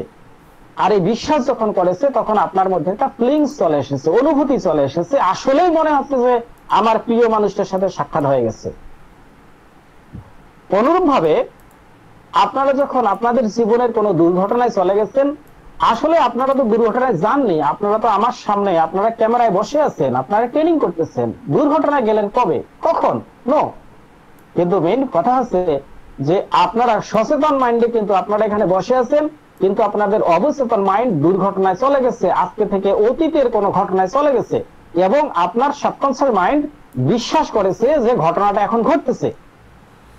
এই কারণে আপনার মধ্যে একটা ফিলিংস বা অনুভূতি চলে এসেছে। আপনি এখানে বসে বসে ট্রেনিং করতেছেন, আপনার সামনে কোনো খাবার নেই, কিন্তু আপনি কল্পনায় আপনি খাবার টেবিলে গেছেন, আপনার পছন্দের প্রিয় খাবারটি আপনি খেয়েছেন, আপনার মধ্যে একটা অনুভূতি তৈরি হয়েছে। আপনার সাবকনসাস মাইন্ডকে আপনি বিশ্বাস করিয়েছেন যে হ্যাঁ আমি খাবারটা খাচ্ছি, আর সাবকনসাস মাইন্ড এটা বিশ্বাস করেছে। এই কারণে আমাদের মধ্যে একটা অনুভূতি তৈরি হয়েছে। দুইটি ঘটনা, একটা হচ্ছে প্রিয় মানুষটার সাথে যখন আপনি সাক্ষাৎ করেছেন কল্পনায়, এবং যখন আপনি আপনার পছন্দের খাবারটি খাচ্ছেন, কল্পনায় খাচ্ছেন, আসলে বাস্তবে নয়। আপনার ব্রেন কিন্তু জানে না যে আসলে খাচ্ছেন না, বা আপনার সাবকনসাস মাইন্ড জানে না, বুঝতে পারেনি যে আসলে আপনি খাচ্ছেন না, বা আপনার বন্ধুর সাথে সাক্ষাৎ হয়নি, সে বিশ্বাস করেছে। আর এই কারণে তখন আমাদের ব্রেন থেকে ডোপামিন নিঃসরণ হয়েছে, আর এই কারণে আমরা ভালো বোধ অনুভব করছি, ভালো অনুভব করছি। এবং যখন আমরা অতীতের ঘটনাতে চলে গিয়েছিলাম, এই অতীতের ঘটনায় আমাদের সাবকনসাস মাইন্ড বিশ্বাস করেছে যে হ্যাঁ ঘটনাটা মনে হয় এখন ঘটতেছে, আর ওই দুর্ঘটনার কারণে আমাদের তখন খারাপ অনুভূতি হয়েছিল। আর খারাপ অনুভূতি হওয়ার কারণ হচ্ছে সেই সময় আমাদের কর্টিসল হরমোন নিঃসরণ হয়েছে শরীর থেকে। মানে আমরা কল্পনার জগতে কল্পনা দিয়েই চাইলে আমরা আমাদের গন্তব্যে পৌঁছতে পারি। আমরা যখন আমাদের অবচেতন মাইন্ডকে বিশ্বাস করাবো যে হ্যাঁ আমি এটা অর্জন করে ফেলেছি, তখন আপনি তা অর্জন করবেন। কিন্তু কথা হচ্ছে আপনার যখন আপনি কল্পনা করেছেন আপনার প্রিয় মানুষটার কথা, তখন প্রিয় মানুষটা বাস্তব ছিল, অস্তিত্ব আছে, হয়তো বা আপনার সামনে এখন নেই, কিন্তু অন্য কোথাও আছে, এটা ছিল বাস্তব। আপনি যখন কোনো একটা অতীতের ঘটনায় গেছেন, এই ঘটনাটা আপনার বাস্তব ছিল, আপনি সেটাকে রিকভার করেছেন মাইন্ডের মাধ্যমে। এবং আপনি যখন খাবার টেবিলে গেছেন, আমাদের প্রিয় খাবার সেগুলি হয় যেগুলি আমরা খেয়েছি। যে খাবারটা আমরা আদৌ খাইনি সেই খাবারটা আমাদের প্রিয় খাবার হতে পারে না। তাহলে প্রিয় খাবারের স্বাদ জানি, এই কারণে আমাদের মধ্যে একটা স্বাদ চলে এসেছে যে আমি প্রিয় খাবারটা খাচ্ছি, আমার মধ্যে অনুভূতি চলে এসেছে। এখন আমরা আমাদের সাবকনসাস মাইন্ডকে তা বিশ্বাস করিয়েছি। সাধারণত মেয়েদের একটা পছন্দনীয় খাবার হচ্ছে তেঁতুল। তেঁতুলের কথা যখন মেয়েরা শুনে বা তেঁতুলকে যখন দেখতে পায়, তখন তাদের জিহ্বায় পানি চলে আসে, লালা চলে আসে, কিন্তু যেই মেয়েটি বা যেই দেশের মেয়েটি আদৌ কখনো কোনো তেঁতুল দেখেনি, তার তেঁতুল পছন্দনীয় খাবার হতে পারে না এবং তার জিহ্বার মধ্যে পানি আসবেও না। তা আমাদের এই বিষয়গুলা হচ্ছে যে আমরা এগুলোর সাথে পরিচিত, আমার বন্ধুর সাথে পরিচিত, আমার প্রিয় খাবারের সাথে পরিচিত, আমার অতীতের দুর্ঘটনার সাথে পরিচিত। এই পরিচিত বলে আমি আমার সাবকনশিয়াস মাইন্ডটাকে বিশ্বাস করাতে পেরেছি। কিন্তু আপনি জীবনে যা চান, সাপোজ আপনার একটা টু হুইলার মানে একটা মোটরসাইকেল আছে, আপনি একটা 4 চাকার গাড়ির মালিক হতে চান। এখন আপনার যে একটা 4 চাকার গাড়ি থাকবে, আপনার ড্রাইভার চালাবে, এই অনুভূতিটা আপনার আসবে না, কারণ আপনি তো এটা করেননি কখনো। সাপোজ আপনি জননেতা হতে চান, আপনি তো জননেতা কখনো হননি। জননেতা কিভাবে হতে মানে হলে কি অনুভূতি হয়, সেই অনুভূতি আপনার কাছে নেই। আপনি সম্পদশালী ব্যক্তি হতে চান, আপনি এখন অল্প কিছু টাকা সম্পদের মালিক, আপনি ভবিষ্যতে হয়তো বা সেটা 10 লক্ষ 20 লক্ষ 10 কোটি 20 কোটি $1 বিলিয়ন মালিক হতে চান। কিন্তু এই ডলারের মালিক হতে, $1 বিলিয়ন মালিক হতে হলে কেমন অনুভূতি হয়, সেই অনুভূতি আপনার কাছে নেই। আপনি কিভাবে সাবকনশিয়াস মাইন্ডকে বিশ্বাস করাবেন? যতক্ষণ না আপনি সাবকনশিয়াস মাইন্ডকে বিশ্বাস করাতে পারবেন, ততক্ষণ পর্যন্ত আপনি তা অর্জন করতে পারবেন না। হয় আপনার রেজাল্ট ভালো হোক, হয় আপনার প্রমোশন হোক, হয় আপনি কোনো 4 চাকার গাড়ির মালিক হতে চান, হয় আপনি একটা 5 তলা 3 তলা বাড়ির মালিক হতে চান, আপনি জীবনে যাই চান না কেন, আপনি যদি আপনার সাবকনশিয়াস মাইন্ডকে বিশ্বাস করাতে না পারেন, এই যে অনুভূতিগুলো, 3টা ঘটনার কথা বললাম, এই 3টা ঘটনায় যে অনুভূতি তৈরি হয়েছিল, সেই অনুভূতি যদি মনের মধ্যে তৈরি করতে না পারেন, তাহলে আপনার তা অর্জন করা হবে না, অর্জন সম্ভব হবে না। তাহলে আমাদের খুবই গুরুত্বপূর্ণ বিষয় হচ্ছে আমরা সাবকনশিয়াস মাইন্ডকে কিভাবে বিশ্বাস করাবো। আমি জীবনে যা চাই, যা হতে চাই, তা কিভাবে আমার সাবকনশিয়াস মাইন্ডকে বিশ্বাস করাবো যেটা হওয়া সম্ভব বা আমি হচ্ছি। আমার সাবকনশিয়াস মাইন্ডের ভিতর থেকে যদি আমার অনুভূতি চলে আসে, ডোপামিন নিঃসরণ হয়, তাহলে আমরা তা হতে পারবো।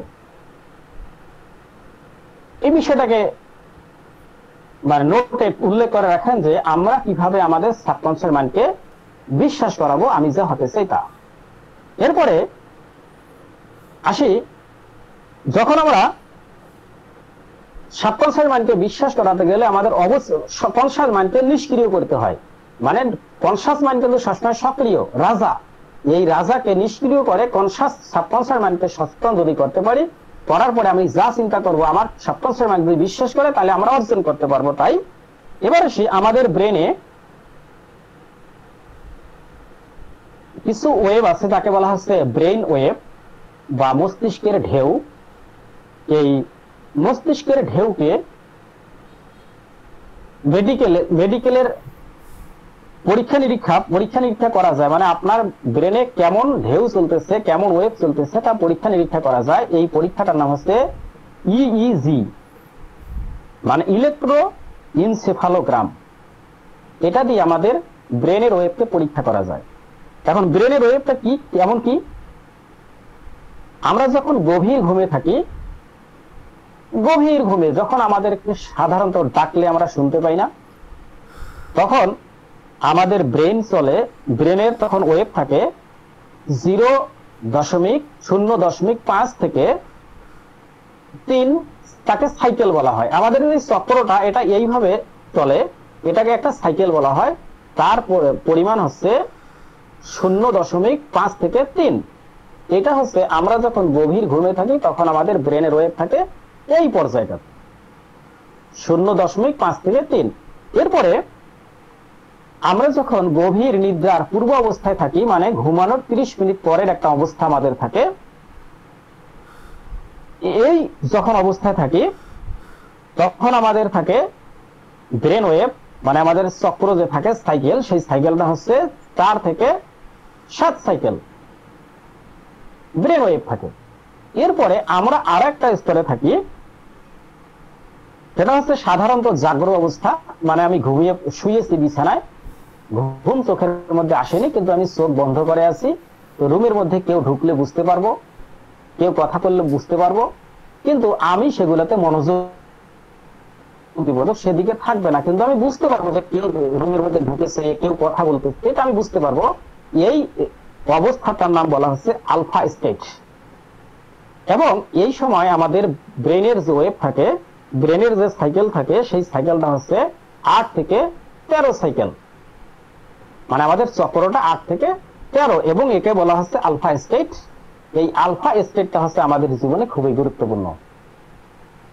আপনি ঘুমানোর সময় আপনি যদি টেনশন নিয়ে ঘুমান, তাহলে আপনার জীবনে টেনশনই কাজ করবে। আপনি যদি ঘুমানোর সময় যদি আপনি খুব সুখকর চিন্তা ভাবনা করতে করতে ঘুমান, তাহলে আপনার জীবনে সুখ চলে আসবে।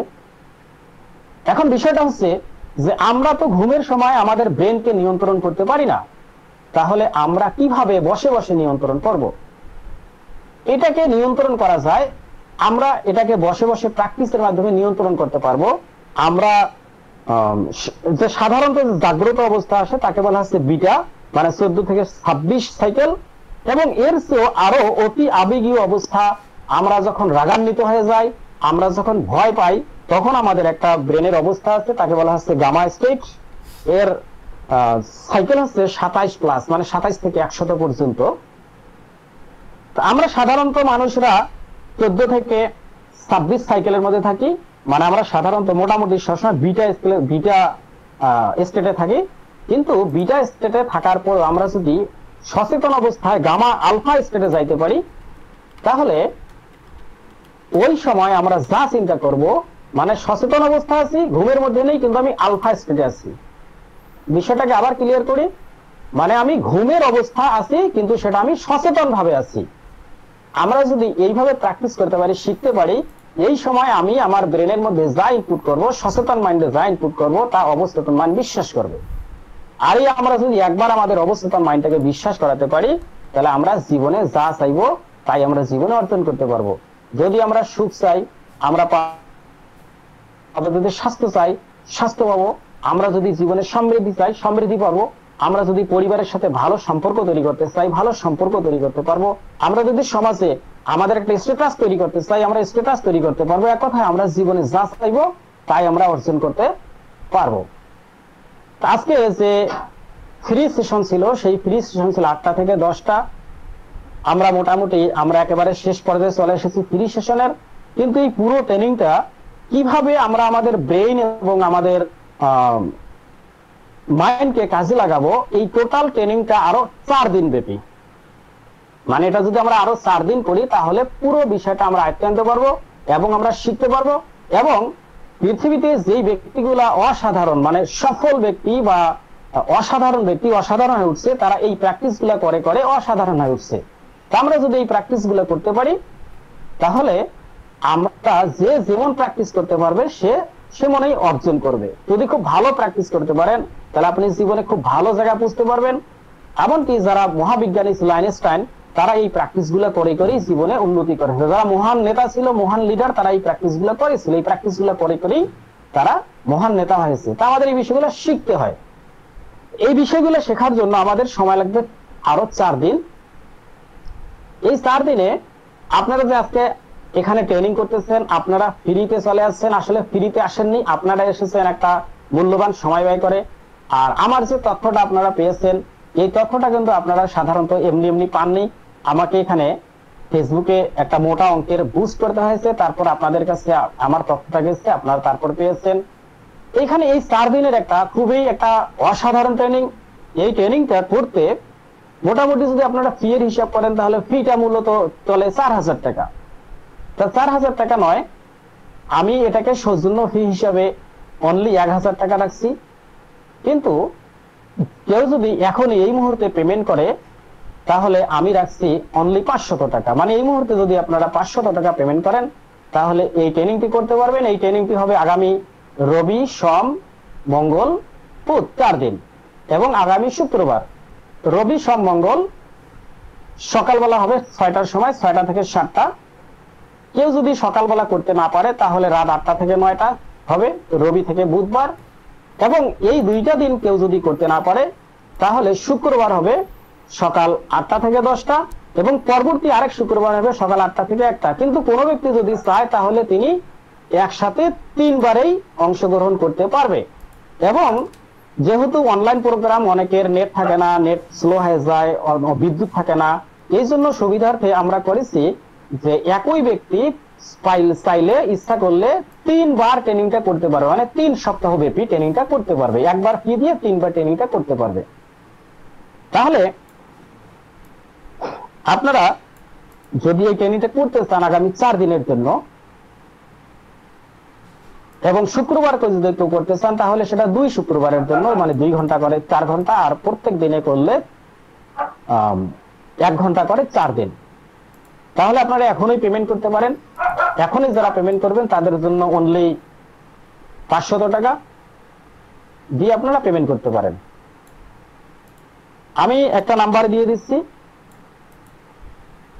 নাম্বারটা আপনারা লিখে নিতে পারেন। আসলে আমি এখানে লেখার জায়গা পাচ্ছি না।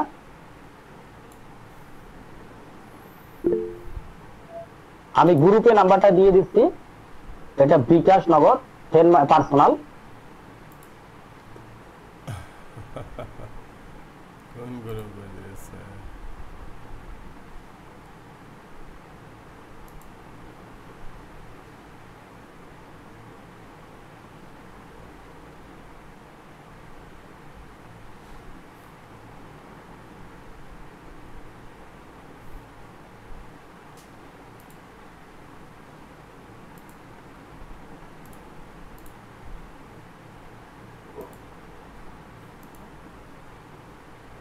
নাম্বার আমি গ্রুপে দিয়ে দিয়েছি।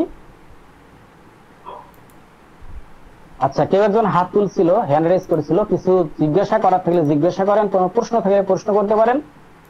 আমরা এদিকে প্রশ্ন নিয়ে আলোচনা করি, কারো যদি জানা থাকে জানতে পারেন এবং আপনারা পেমেন্ট করতে পারেন।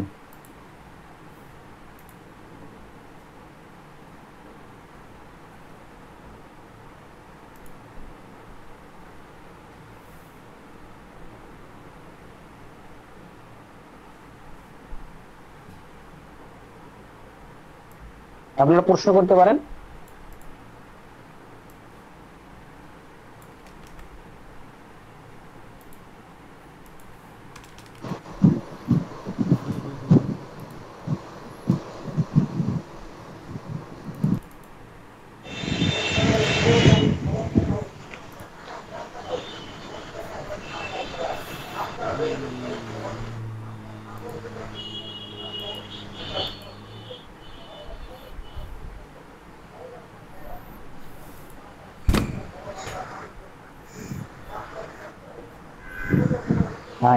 হ্যান্ড রেজ করছেন, প্রশ্ন করতে পারেন। আপনি আপনার মাইক্রোফোনকে অন করে প্রশ্ন করেন। জি ভাই, মানে আমি শুরু থেকে ছিলাম না, জাস্ট নামাজের পর থেকে ছিলাম। এখন কোনো ব্যাপার হয়তো মিসিং হইতে পারে বা ব্যাপারটা আপনি অন্যভাবে নেবেন না। মানে আমার যেটা ভিতর থেকে কোশ্চেন আসে বা আমি সেইটাই কিন্তু করতেছি। এখন বলেন। আপনার জাস্ট যে 1 নম্বর কোশ্চেন হলো যে আমি ইমাজিনেশন টেকনিকটা যে সময় করি, ইমাজিনেশনটা করি, আমার কাছে অনেক জিনিস আস্তে আস্তে আসে। যেমন আমি স্পষ্ট ব্যাপারটা যেরকম আরো স্পষ্ট হওয়া দরকার, যেমন আমরা স্বচ্ছভাবে হাঁটি চলি বা যা স্পষ্ট দেখি, ইমাজিনেশনও ওরকম করা যায়, কিন্তু সেইটা অত মানে স্পষ্ট আসে না। সেইটা ঘাটতিটা কোথায়, বা এটা প্র্যাকটিসের ব্যাপার আছে কিনা আরো, এইটা হলো 1 নম্বর কোশ্চেন, এটা একটু স্পষ্ট করবেন। আর কোন প্রশ্ন আছে? 3টে কোশ্চেন করবো। হ্যাঁ, আচ্ছা বলেন।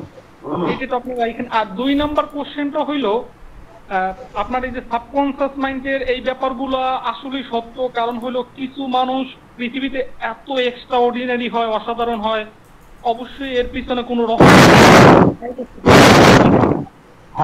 কিন্তু কিছু লোক সমাজে এরকমও দেখি যে যারা এই ব্যাপারগুলো জানেও না, শেখেও নাই, ব্যাপারগুলো তাদের কোনো সময় ইনফরমেশনও মাথায় আসে নাই, বা তারা অতটা পড়ালেখাও করে নাই, কিন্তু তারাও তো মনে করেন আর্থিকভাবে সচ্ছল, পারিবারিক ভাবে খুব সুখ শান্তিতে আছে, তাদেরকে মানুষ সম্মান করে, শ্রদ্ধা করে, তাদের কিন্তু এটা কোনো ঘাটতি নেই। তাহলে তারা এইটা ছাড়া কিভাবে পারলো? এই মানে এইটাই যদি সব হয়ে থাকে, এইটা হলো 2 নম্বর কোশ্চেন। ভাই বুঝতে পারছেন কিনা আমার কোশ্চেনটা? হ্যাঁ হ্যাঁ, বুঝতে পারছি আমি। আচ্ছা ভাই, এই 2টা ক্লিয়ার করেন, আমি 3 নম্বর কোশ্চেনটা বলতেছি।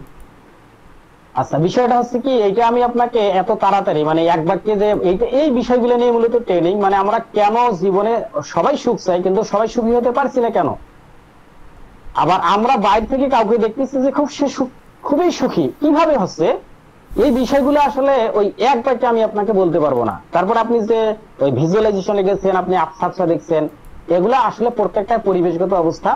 এই টোটাল বিষয়গুলো নিয়েই শুরু থেকে শেষ পর্যন্ত আপনি কিভাবে আপনার মাইন্ডকে কন্ট্রোল করবেন, কিভাবে ভিজুয়ালাইজেশন করবেন, এই বিষয়গুলোর উপরই মূলত 4 দিনের কোর্সটা। এই বিষয়গুলো যে আমি আপনাকে এই মুহূর্তে খুব তাড়াতাড়ি বলে দেবো এইরকম আলাদা কোনো সূত্র নাই। মানে এখানে আছে থিঙ্কিং পাওয়ার, এখানে আছে আপনার পরিবেশ।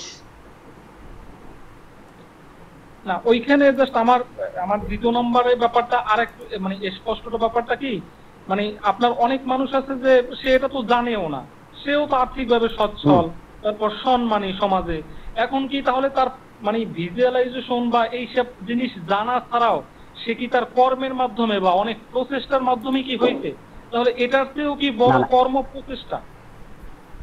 না, এইটা একটা অভ্যাস। মানে আপনি এক পরিবেশে আছেন, আপনার পরিবেশটা হচ্ছে দুঃখ কষ্টের আর তার পরিবেশটা হচ্ছে সুখ শান্তির। সে ওই সুখ শান্তির পরিবেশে থাকার কারণে কিন্তু তার জীবনে অনেক কিছু অর্জন করতেছে, আর আপনার জীবন পরিবেশটা হচ্ছে দুঃখ কষ্টের, এই জন্য আপনি অর্জন করতে পারেননি। এটা আসলে আমাদের থট প্রসেস। আচ্ছা আমি বলি, থট প্রসেস এখানে আমাদের একটা বলেন। অনেক মানুষ তো দেখা যাচ্ছে দুঃখ কষ্টের মাঝেও থাকে, যেমন গরিব থাকে, সে একটা খারাপ পরিবেশে থাকে, তারপরও তো সে অনেক বড় কিছু হয়। সে কিন্তু এগুলো হয় না, সে জানে না নয়, সে জানে। হয়তো আজকে থেকে 100 বছর আগে যারা অনেক সফল হয়েছিল তারা হয়তো এগুলা কেউ প্রকৃতির দিক থেকে প্রাকৃতিক ভাবে শিখে ফেলে, আর কেউ প্রাকৃতিক ভাবে শিখতে পারে না। আমাদের কি করতে হয়, আমরা যদি আজকে থেকে 100 বছর আগে এই যে মনে করেন যে নেলসন ম্যান্ডেলা 27 বছর তিনি জেলে ছিলেন, তারপরেও তিনি একজন বড় লিডার হইলেন। হয় তিনি এই বিষয়গুলো বই পড়ে স্টাডি করে শিখছিলেন, আর নতুবা তিনি প্রাকৃতিক ভাবেই জানছিলেন যে আমাকে এই প্র্যাকটিস গুলো করতে হবে। মানে আপনি হয় প্র্যাকটিস মানে প্রাকৃতিক ভাবেই জানবেন, আর নতুবা আপনাকে কি করতে হবে, বই পড়ে শিখতে হবে বা কারো কাছ থেকে শিখে নিতে হবে। এবং দেখেন যে সক্রেটিস, এরিস্টটল, তারপরে নেপোলিয়ন, দেখবেন যে এরা কিন্তু মহান ব্যক্তিত্ব এবং এরা একজন আরেকজনের কিন্তু শিষ্য, এদের একজন আরেকজন কিন্তু গুরু। এই মহান ব্যক্তিত্বরা আসলে মহান ব্যক্তিদের কাছেই শিখছে। আমরা হয়তোবা তাদেরকে বাইরে থেকে দেখতে পারি না যে আসলে তারা কিভাবে শিখছে। তাহলে বিষয়টা আপনাকে হয় কারো কাছে শিখে নিতে হবে, নতুবা বই পড়ে শিখতে হবে, আর নতুবা আপনাকে প্রাকৃতিক ভাবে শিখতে হবে। বিষয়গুলো যতক্ষণ না থাকবে, যতক্ষণ আপনার মাইন্ডকে আপনি কন্ট্রোল করতে পারবেন না, যতক্ষণ আপনি আবার সব অবস্থান মনকে বিশ্বাস করতে পারবেন না, ততক্ষণ অর্জন করা সম্ভব নয়।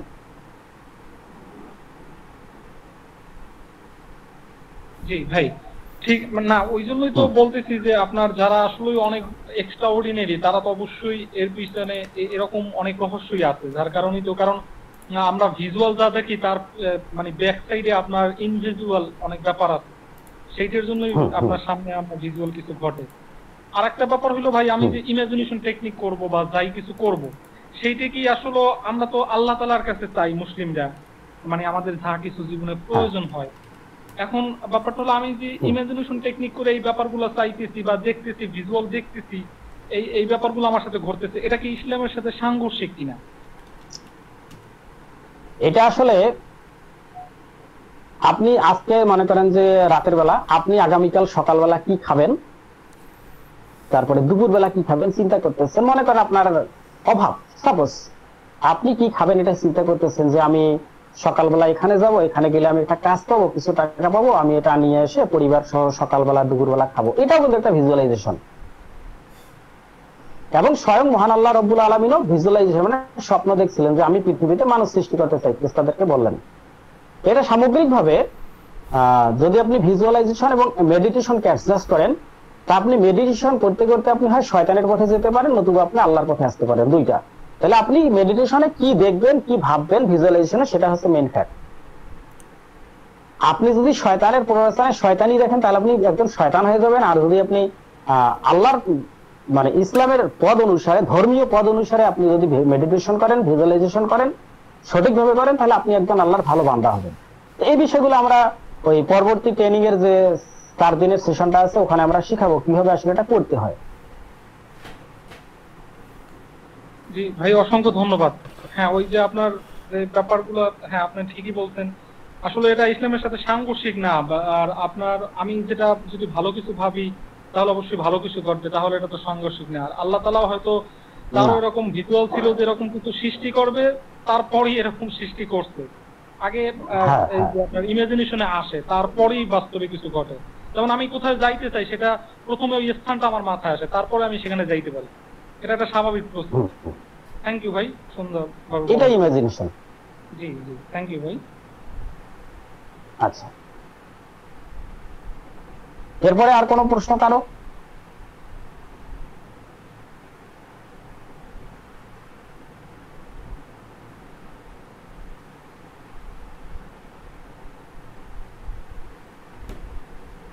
আপনাদের যদি ট্রেনিংটা করার ইচ্ছা থাকে 4 দিন ব্যাপী, যদি এখন পেমেন্ট করতে সমস্যা হয় 500 টাকা, তাহলে আপনারা কম করে পেমেন্ট করতে পারেন, সমস্যা নেই, পরে পরিশোধ করে দেবেন শনিবারের মধ্যে। আমরা রবিবার সকাল 7টায় ট্রেনিং শুরু করব, 7টা থেকে 8টা 1 ঘন্টা। এই টাইমে কেউ যদি অংশগ্রহণ করতে না পারে তাহলে আমরা রাত 8টা থেকে 9টা,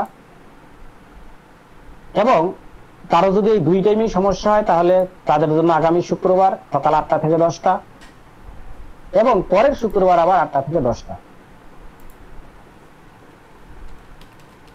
এর মধ্যে যদি কারো প্রশ্ন থাকে, আরো কোনো কিছু জানার ইচ্ছা থাকে জানতে পারেন।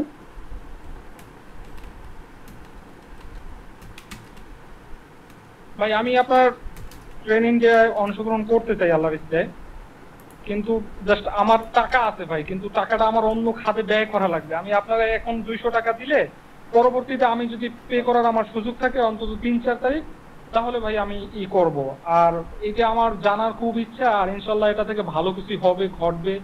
কারণ আমি এগুলো সম্পর্কে মোটামুটি, এই যে আল্লাহ তাআলা হয়তো আপনার কাছে পরিচয় করাইছে, কারণ আমি মোটামুটি এগুলো সম্পর্কে একটু জানতেছিলাম, এবং আমি খুব ভালো মজা পাইছি এটার ভিতর, এই যে ব্যাপারগুলো। অবশ্যই অবশ্যই। আচ্ছা, আপনি ওই আমি নাম্বার বলেন না, ওই যে ব্যাপারটা হলো আমরা যদি এগুলো নাও করি আমাদের সাবকনসিয়াস মাইন্ডে আগাছা জন্মাইতে থাকবে, সেখান থেকে অবশ্যই খারাপ কিছুই সারা জীবন ঘটে। আর আমি যদি করি সেখানে আমি ভালো ফসল ফলাইতে পারি, এর সম্ভাবনাটা বেশি। অবশ্যই। আমি যদি গ্রুপে নাম্বার দিয়ে দিয়েছি, ওটাতে আপনি সেন্ড মানি করে দেন, আর বাকি চলবে, সমস্যা নেই। জি জি, ঠিক আছে বলছেন, কালকে দিব ইনশাআল্লাহ। আমার এখন তো বিকাশে টাকা নাই, কালকে ইনশাআল্লাহ। আচ্ছা ঠিক আছে। আপনার পার্সোনাল হোয়াটসঅ্যাপে শুধু আপনি ওই অ্যাটেন্ড লিখবেন, অ্যাটেন্ড, তাহলে আমি বুঝতে পারবো যে আপনি ছিলেন, প্রস্তুত ছিলেন আর কি। পার্সোনাল হোয়াটসঅ্যাপে অ্যাটেন্ড লিখবেন আমাদের যে। জি ভাই, আর আপনার ওই যে আপনার রুটিনটা একটু গ্রুপে সুন্দরভাবে শেয়ার করেন, মানে কবে কবে ক্লাস হবে। ওটা আমি আপনাকে আমি মানে যারা এখানে পেমেন্ট করবে, পেড করবে, তাদেরকে আমি আলাদা একটা গ্রুপের মধ্যে নিয়ে যাব, ওখানে ওটার বিষয়ে আলোচনা হবে ইনশাআল্লাহ ইনশাআল্লাহ। আচ্ছা, কেউ একজন কমেন্ট করেছিলেন নামাজের কি জন্য, আমি কমেন্টটা দেখার আগে চলে গেল, আবার যদি একটু লিখতেন, মানে আমি খুঁজে পাচ্ছি না যে আসলে কোথায় গেছে, এই বিষয়গুলো তো আমি অতটা দক্ষ নই। আবার যদি একটু বলতেন অথবা আবার লিখতেন তাহলে আমার জন্য সুবিধা হতো। নামাজের মধ্যে মনোযোগ বা এক ধ্যানে নামাজ পড়ার পদ্ধতি জানানোর জন্য অনুরোধ রইল। জাস্ট মনোযোগ সহকারে নামাজ কিভাবে পড়বে এক ধ্যানে আল্লাহর। এটা যখন আমরা মেডিটেশন শিখবো তখন এই বিষয়টা আলোচনা হবে। মেডিটেশনে কেউ যদি আমরা মনোযোগ সহকারে করতে পারি তাহলে তারা নামাজেও মনোযোগ দিতে পারবে। আর নামাজে মনোযোগ দেওয়াটা খুবই কঠিন কাজ কিন্তু, কারণ শয়তান আমাদেরকে, ইসলাম ধর্ম অনুসারে শয়তান আমাদেরকে প্রতি মুহূর্তে প্ররোচনা দেয়, প্রতি মুহূর্তে। তাই এটাকে ওভারকাম করাটা আসলেই কঠিন। তা মেডিটেশন যদি আমরা ভালোভাবে, তাহলে আমরা নামাজে মনোযোগ দিতে পারবো, আর ওই বিষয়টা ওখানে আলোচনা হবে।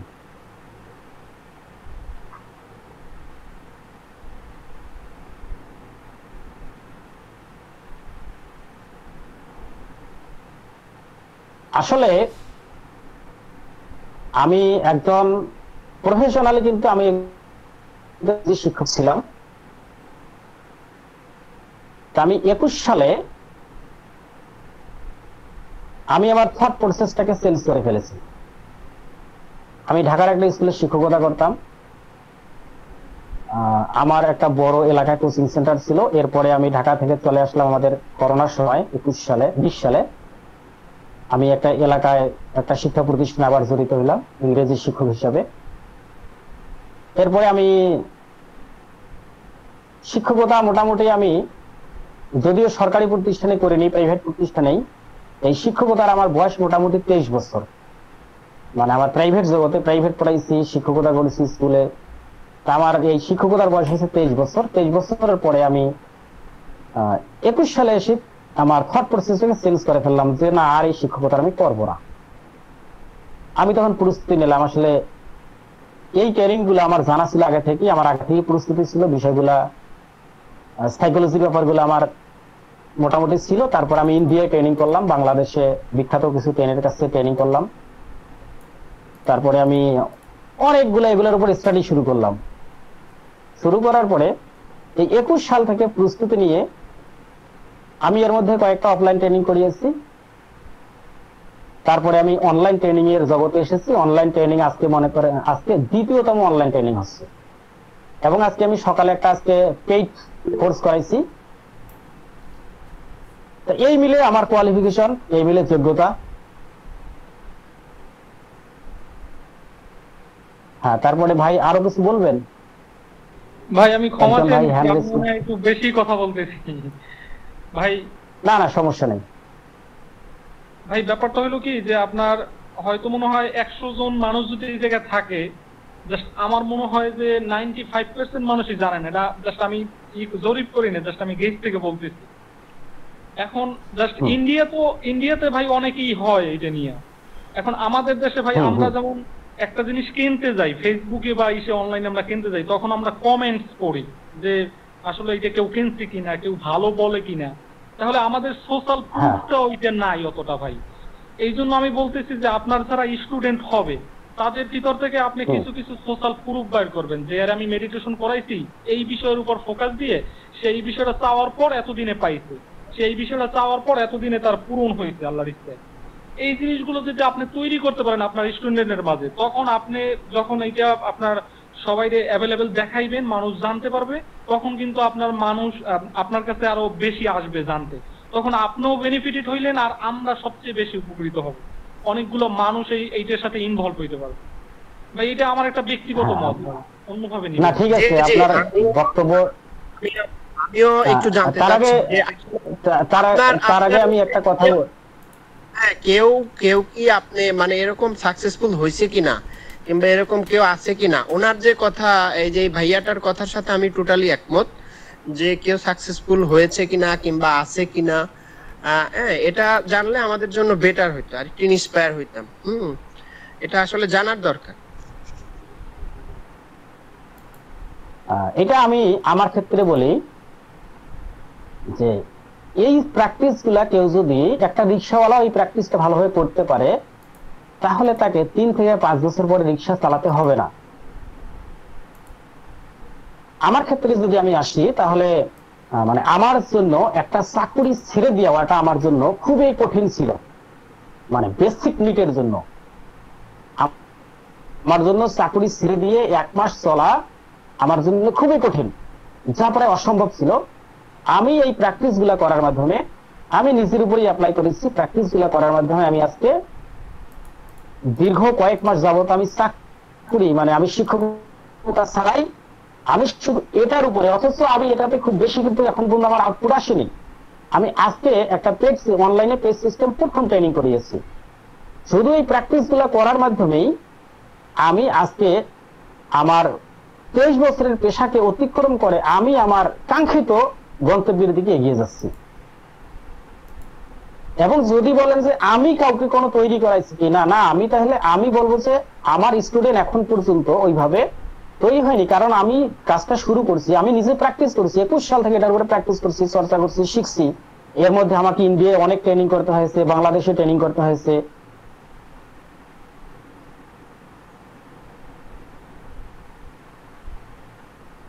এরপরে আমি আমার নিজের উপর প্র্যাকটিস করে আমি নিজের উপরে সন্তুষ্ট, নিজেকে নিয়ে সন্তুষ্ট আছি, এতটুকুই বলতে পারবো। এবং আস্তে আস্তে আমি শুরু করছি, এখন দেখা যাবে 1 মাস 2 মাস 6 মাস পরে আমার কিছু স্টুডেন্ট তৈরি হবে, তাদের সাথে যোগাযোগ হবে, তখন আমি এই আউটপুট গুলো দেখাইতে পারবো। আর সেই সাথে আজকে যে গ্রুপে আপনারা লিঙ্কটা পেয়েছেন, সেই গ্রুপে দেখবেন 2টা কমেন্ট আছে, তার আমি সকালবেলা যাদেরকে ট্রেনিং করিয়েছি 2 জন লিখছে, ওই কমেন্ট গুলো আপনারা পড়ে নিতে পারেন, মানে ফিডব্যাক দিয়েছে তারা গ্রুপের মধ্যে, গ্রুপটা দেখে নিতে পারেন, ফিডব্যাক আছে। হ্যাঁ, তবে ভাই এটা সত্য, এটা মানে আমার হয়তো আমি যে ফখরুদ্দিন আসিফ, সে হলো একজন সেলস ট্রেনার, তার আমি একটা প্রোগ্রামে ছিলাম এবং তার সাথে পার্সোনালি কথা হয়েছে। তারপর ওই যে জাভেদ পারভেজ ভাই, তার একটা ট্রেনিং এ ছিলাম। অনেক স্টুডেন্টের সাথে কথা হয়েছে, তারা অনেক আগ থেকে করায়, এটা 100% সত্য। এবং আল্লাহ তাআলাও এই সম্পর্কে বলে যে আপনি আল্লাহর কাছে একটা জিনিস চান, ওইটা আল্লাহর প্রতি আপনার সুধারণা রাখতে হইবে যে আল্লাহ তাআলা আপনাকে অবশ্যই দিয়েছে বা দিয়ে দেবে, কারণ আল্লাহ তাআলার কাছে তো কোনো কিছু অভাব নাই। এই জন্য মানে আপনার যে কোনো বিষয়ে সুধারণা রাখলে অবশ্যই সেটা 100% হয়। আর এই আমরা তো সবসময় নেগেটিভ মাইন্ডে ভাবি, আর এইটা পজিটিভ আনাটাই হলো এই ট্রেনিং এর উদ্দেশ্য। আর পজিটিভ আনা মানেই সুধারণা যে কোনো জিনিসের প্রতি। তার মানে আমি যদি একটা পজিটিভ ভাবি, ওইটা আমার সাথে পজিটিভ ভাবে আসতে থাকবে, পজিটিভ ভাবে করতে থাকবে। অবশ্যই, হ্যাঁ, ওটাই আর কি। এই বিষয়গুলো আলোচনা হবে বিস্তারিত আর কি, A to Z, কিভাবে আমরা নিজেদেরকে মেনটেন করব, নিয়ন্ত্রণ করব। তাহলে আর কারো কোনো প্রশ্ন থাকলে এবার আমি বলি, একজন ভাই এখানে পেমেন্ট করেছেন, দয়া করে যেটা করবেন তা হচ্ছে স্ক্রিনশটটা আমার পার্সোনাল হোয়াটসঅ্যাপে পাঠিয়ে দেবেন, মানে গ্রুপে নয়, গ্রুপের বাইরে হোয়াটসঅ্যাপে পাঠিয়ে দেবেন স্ক্রিনশট দিলে আমার মনে থাকবে, বিষয়টা দেবেন। আর যদি আরো কোনো প্রশ্ন থাকে করতে পারেন। আর সেই সাথে এখন ইচ্ছা আছে ট্রেনিংটা করার, কিন্তু এখন বিকাশে বা নগদে টাকা নেই, পকেটে আছে বা পকেটেও নেই, হবে কালকের মধ্যে পেমেন্ট করতে পারবেন। তারা অন্তত পক্ষে হোয়াটসঅ্যাপে, গ্রুপে লিখবেন না, হোয়াটসঅ্যাপে লিখবেন, অ্যাটেন্ড লিখবেন, অন্তত পক্ষে অ্যাটেন্ড, অথবা শুধু লিখবেন।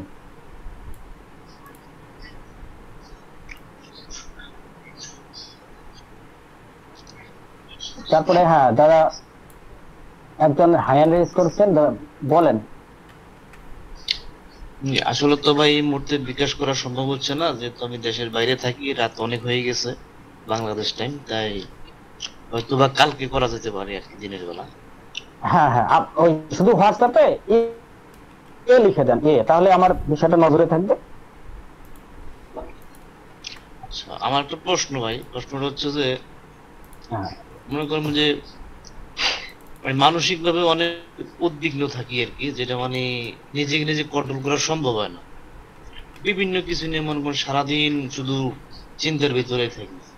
ট্রেনিং গুলা করার পরে কি আসলে এগুলা কি থিংস গুলো কি চেঞ্জ হবে? হ্যাঁ, আপনার এই সমস্যাটাকে বলা হচ্ছে মানসিক কোলাহল, আর এটা মাইন্ডফুল প্র্যাকটিসের মাধ্যমে এটা সম্ভব হবে। এবং এটা আপনি প্রথম দিনই শিখবেন, 4 দিনের প্রথম দিনই শিখবেন। ধন্যবাদ ভাই। এইটাই আসলে মানসিক যদি স্থির না থাকে তাহলে মনে করুন আসলে কাজের প্রতি কোনো ফোকাস আসে না।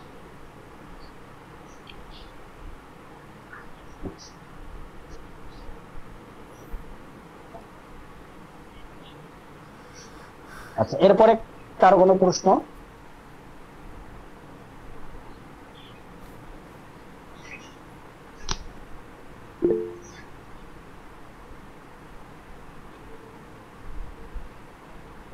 রেজ এ হ্যান্ড, বলেন প্রদীপ দাদা।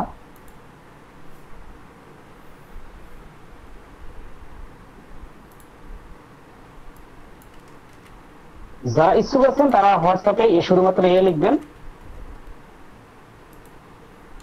আর আমাদের দেখা হচ্ছে আগামী রবিবারে সকাল 7টায়। আরো যদি কারো প্রশ্ন থাকে করতে পারেন। ক্লাসের সময়গুলো কখন হবে?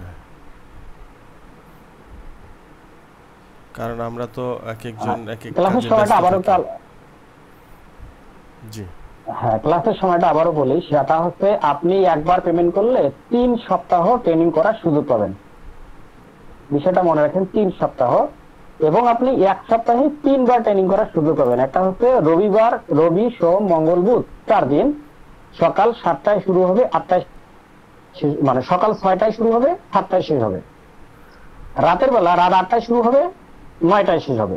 এটা হচ্ছে 4 দিন, রবি সোম মঙ্গল বুধ। আপনি সকালেও যোগদান করতে পারেন, রাতেও যোগদান করতে পারেন, দুইটাতেই যোগদান করতে পারেন, কিন্তু দুইটার আলোচনা একই হবে। আচ্ছা, কেউ যদি এই 4টা দিনে যোগদান করতে না পারে বা যোগদান করেও তারপরেও তার জন্য শুক্রবারে 8টা থেকে 10টা এবং পরবর্তী শুক্রবারে আবার 8টা থেকে 10টা, মানে আপনি সুযোগ পাচ্ছেন এক সপ্তাহে 3 বার ট্রেনিং করার, এবং আপনি পরপর এক পেমেন্টে 3 সপ্তাহ ট্রেনিং করার সুযোগ পাবেন।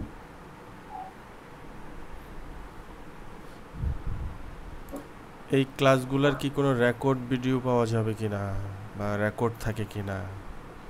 ওই রেকর্ড ভিডিও দিচ্ছি না বলি, কিন্তু আমি একজন ব্যক্তিকে এক পেমেন্টে 3 বার করার সুযোগ দিচ্ছি, যেন নেট সমস্যা থাকলে, যে কোনো সমস্যা থাকলে ট্রেনিং গুলো যেন 3 বার করতে পারে। সুযোগটা দেওয়া এই কারণে 3 সপ্তাহ ধরে সে ট্রেনিং করতে পারবে। হ্যাঁ হ্যাঁ, এবং এক সপ্তাহে 3 বার করতে পারবে, মানে আপনি 3 সপ্তাহ ইসলামটা 21 বার ট্রেনিং করতে পারবেন। মানে সে একই ক্লাসে বারবার একই ট্রেনিং 21 বার। যদি দরকার হয়, দরকার না হলে করবেন না, একবার করলেই হয়ে গেল। 1 ঘন্টা করে ক্লাস হবে? হ্যাঁ, 1 ঘন্টা করে।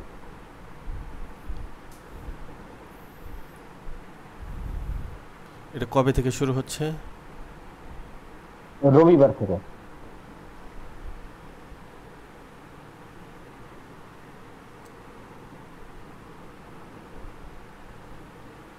সপ্তাহে কয়টা ক্লাস হবে? 4টা। টানা 4 দিনই কোর্স। টানা 4 দিন? হ্যাঁ, টানা 4 দিন। সাপোজ আমি এখন পেমেন্ট করে দিলে রবি সোম মঙ্গল বুধবারের মধ্যেই আমার ট্রেনিং কমপ্লিট হয়ে যাবে? কমপ্লিট হয়ে যাবার পর আমি চাইলাম যে আবার ক্লাস করতে চাই, পরবর্তী ক্লাসে জয়েন করতে চাই। হ্যাঁ, আপনি রিভিউ করতে পারবেন পরপর 3 সপ্তাহ। 3 সপ্তাহ পর আর মানে কন্টিনিউ করতে পারবো না বা আপনার সাথে থাকতে পারবো না, এরকম পারবেন?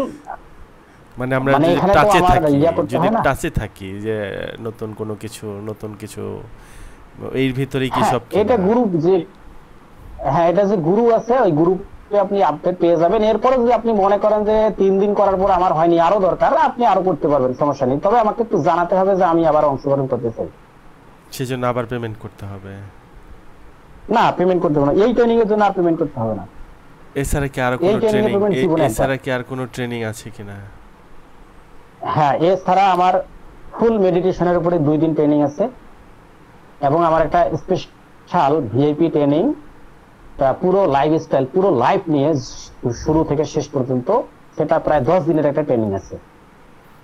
তো ওইটাতে জয়েনিং এর জন্য বা ওইটা কিভাবে, এটাকে একটু সংক্ষেপে বলা যায় কিনা, বা পরবর্তী স্টেপে নাকি এটার সাথে করা যাবে? ওটা আমি পরবর্তী বলবো, কারণ ওইটা আলোচনা করিনি, ওটা এখন আয়োজনও করিনি, ওটা পরবর্তীতে আয়োজন করবো আর কি। ওটা আর যারা এগুলা ট্রেনিং করবে তাদের জন্য, ওটা মানে নতুন ব্যক্তিদের জন্য ওটা নয়। আচ্ছা, আমি আরেকজনের, ওই যে ম্যাম আপু কথা বলতে চাইছে, হাত তুলছে, একটু বলেন। আসসালামু আলাইকুম ভাইয়া, আসলে আমি একটা প্রশ্ন করতে চাই। হয়তো আপনার কাছে এটা হাস্যকর মনে হয়, হতে পারে, কিন্তু আমার কাছে এটা খুব সমস্যা, ঠিক আছে? আমি এটা থেকে বের হতে পারছি না। এটা আসলে আমার এই সাংসারিক ধরেন লাইফ নিয়ে, মানে আমার বাচ্চা আছে, ঠিক আছে? মানে হাজবেন্ড সেভাবে মানে আমার সাথে যোগাযোগ করে না, মানে আমিও তাকে ভুলে থাকতে পারছি না। মানে এমন কিছু ট্রেনিং আছে যেটা মানে ওইটা থেকে আমি মুক্তি পাবো আর কি, যোগাযোগ না করে একটু স্বস্তিতে থাকতে পারবো। মানে ওই জিনিসটা বারবার আমার মাথায় ঘোরে সব সময়, ঠিক আছে? মানে নিজেকে কেমন খারাপ লাগে। আপু, আপনি নেটওয়ার্কের বাইরে আছেন, মানে আমি আপনার অনেক কথা শুনতে পাচ্ছি না। মানে আপনি নেটওয়ার্কের বাইরে আছেন, আপনি একটু নড়াচড়া করেন, মানে যেখানে আছেন সেখান থেকে একটু সাইডে যান, যাওয়ার পর আবার একটু বলেন। আপনি আমার কথা শুনতে পাচ্ছেন না? মানে কিছু শুনতে পাচ্ছি, কিছু পাচ্ছি না। এই এখন যে কথাটা বললেন, এটা আবার স্পষ্ট শোনা গেছে। ও মানে আমি বলতেছি আমি মানে সাংসারিক লাইফ নিয়ে, ঠিক আছে, মানে খুবই একটা ডিপ্রেশনের মধ্যে আছি। মানে আমার হাজবেন্ডের সাথে আমার ঠিক মতো যোগাযোগ হয় না। মানে সে ধরেন আমার বাচ্চা আছে, যা সবকিছু ঠিক আছে, কিন্তু সে আমাদের ঠিক মতো খোঁজ খবর নেয় না। মানে অর্থাৎ তার সংসারটা করার ইচ্ছা নাই। আমি সেটা খুব ভালোভাবে আমি তাকে অ্যাভয়েড করতে পারি না। আর এই জিনিসটাই আমার বারবার মাথার ভিতরে ঘোরে, এবং কি আমার মনে হয় কি আমি এই বিষ খাই, এই গলায় দড়ি দিই, মানে এরকম আমার খারাপ চিন্তা আসে। আচ্ছা, এইগুলো থেকে আমি কি বের হতে পারবো? আপনি যদি খারাপ চিন্তা আসে, এটা থেকে আপনি বের হতে পারবেন।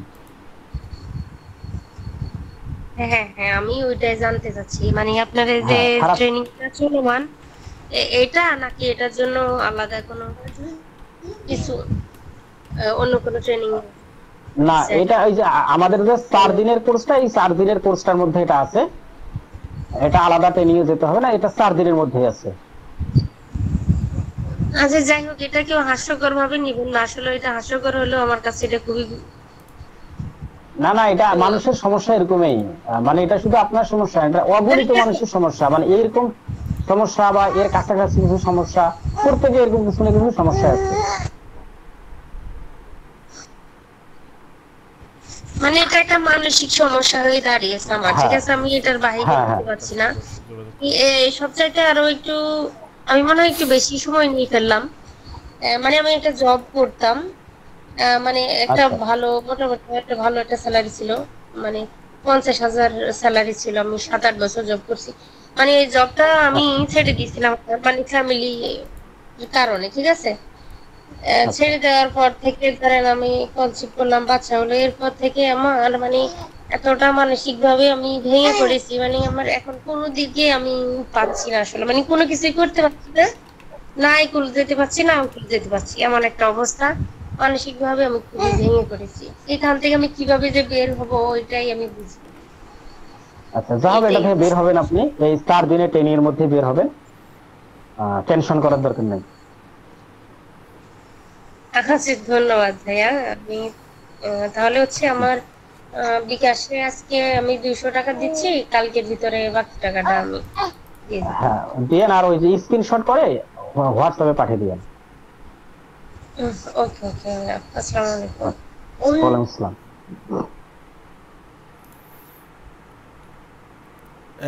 একজন প্রশ্ন করেছেন, তার প্রশ্নের সাথে আমি একমত পোষণ করছি।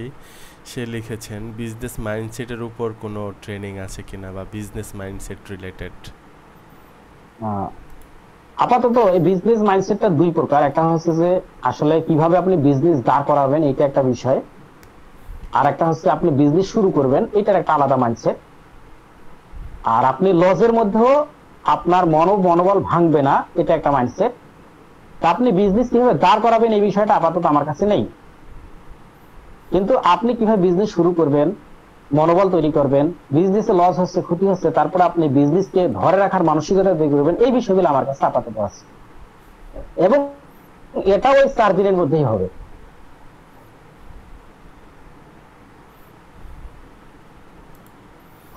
আর বিজনেস কিভাবে দাঁড় করাবেন, এটা একটা আসলে বিজনেস কৌশল। এই কৌশলটা নিয়ে আপাতত আমি ঘাটাঘাটি করি না, স্টাডি করি না, এটার উপরে আমি প্রশিক্ষণ নেই আর কি। আমি শুধু মাইন্ডসেটের উপরে প্রশিক্ষণ নিয়েছি।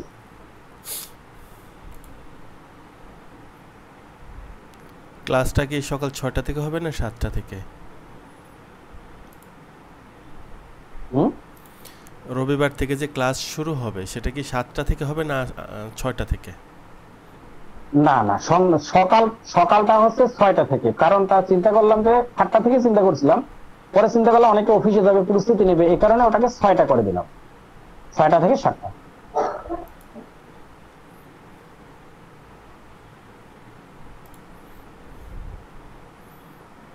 টাকা সেন্ড করে আপনাকে স্ক্রিনশট দিতে হবে আপনার নাম্বারে, পার্সোনাল। হ্যাঁ, পার্সোনাল নাম্বার ওটা। হ্যাঁ, মানে আপনার এই ক্লাসগুলা সরাসরি এসে সামনাসামনি বসে বা কোনো এভাবে করার কোনো সুযোগ আছে কিনা, বা আপনার করান কিনা? করার সুযোগ আছে, ছিল। আমি 3টা ট্রেনিং করাইছিলাম অফলাইনে সরাসরি। তা এখানে আমি খোলামেলায় বলি আর কি। হ্যাঁ খালেদ আব্দুল্লাহ ভাই, সকাল 6টায় তা করাইছিলাম। করানোর পরে আমার মানে সরাসরি আয়োজন করতে একটা হিউজ পরিমাণ খরচ হয়, মানে বুস্টিং এর খরচটা আছে, সেই সাথে খাওয়া দাওয়ার একটা খরচ লাগে, সেই সাথে স্পেস ভাড়া দিতে হয়, তারপরে আবার দেখা গেছে যে যাতায়াতের একটা খরচ আছে, ট্রেনিংটা আমি কোথায় আয়োজন করবো, হিউজ অ্যামাউন্টের একটা খরচ। এবং আমি তো নতুন, আমাকে তো এভাবে মানুষ চিনে না।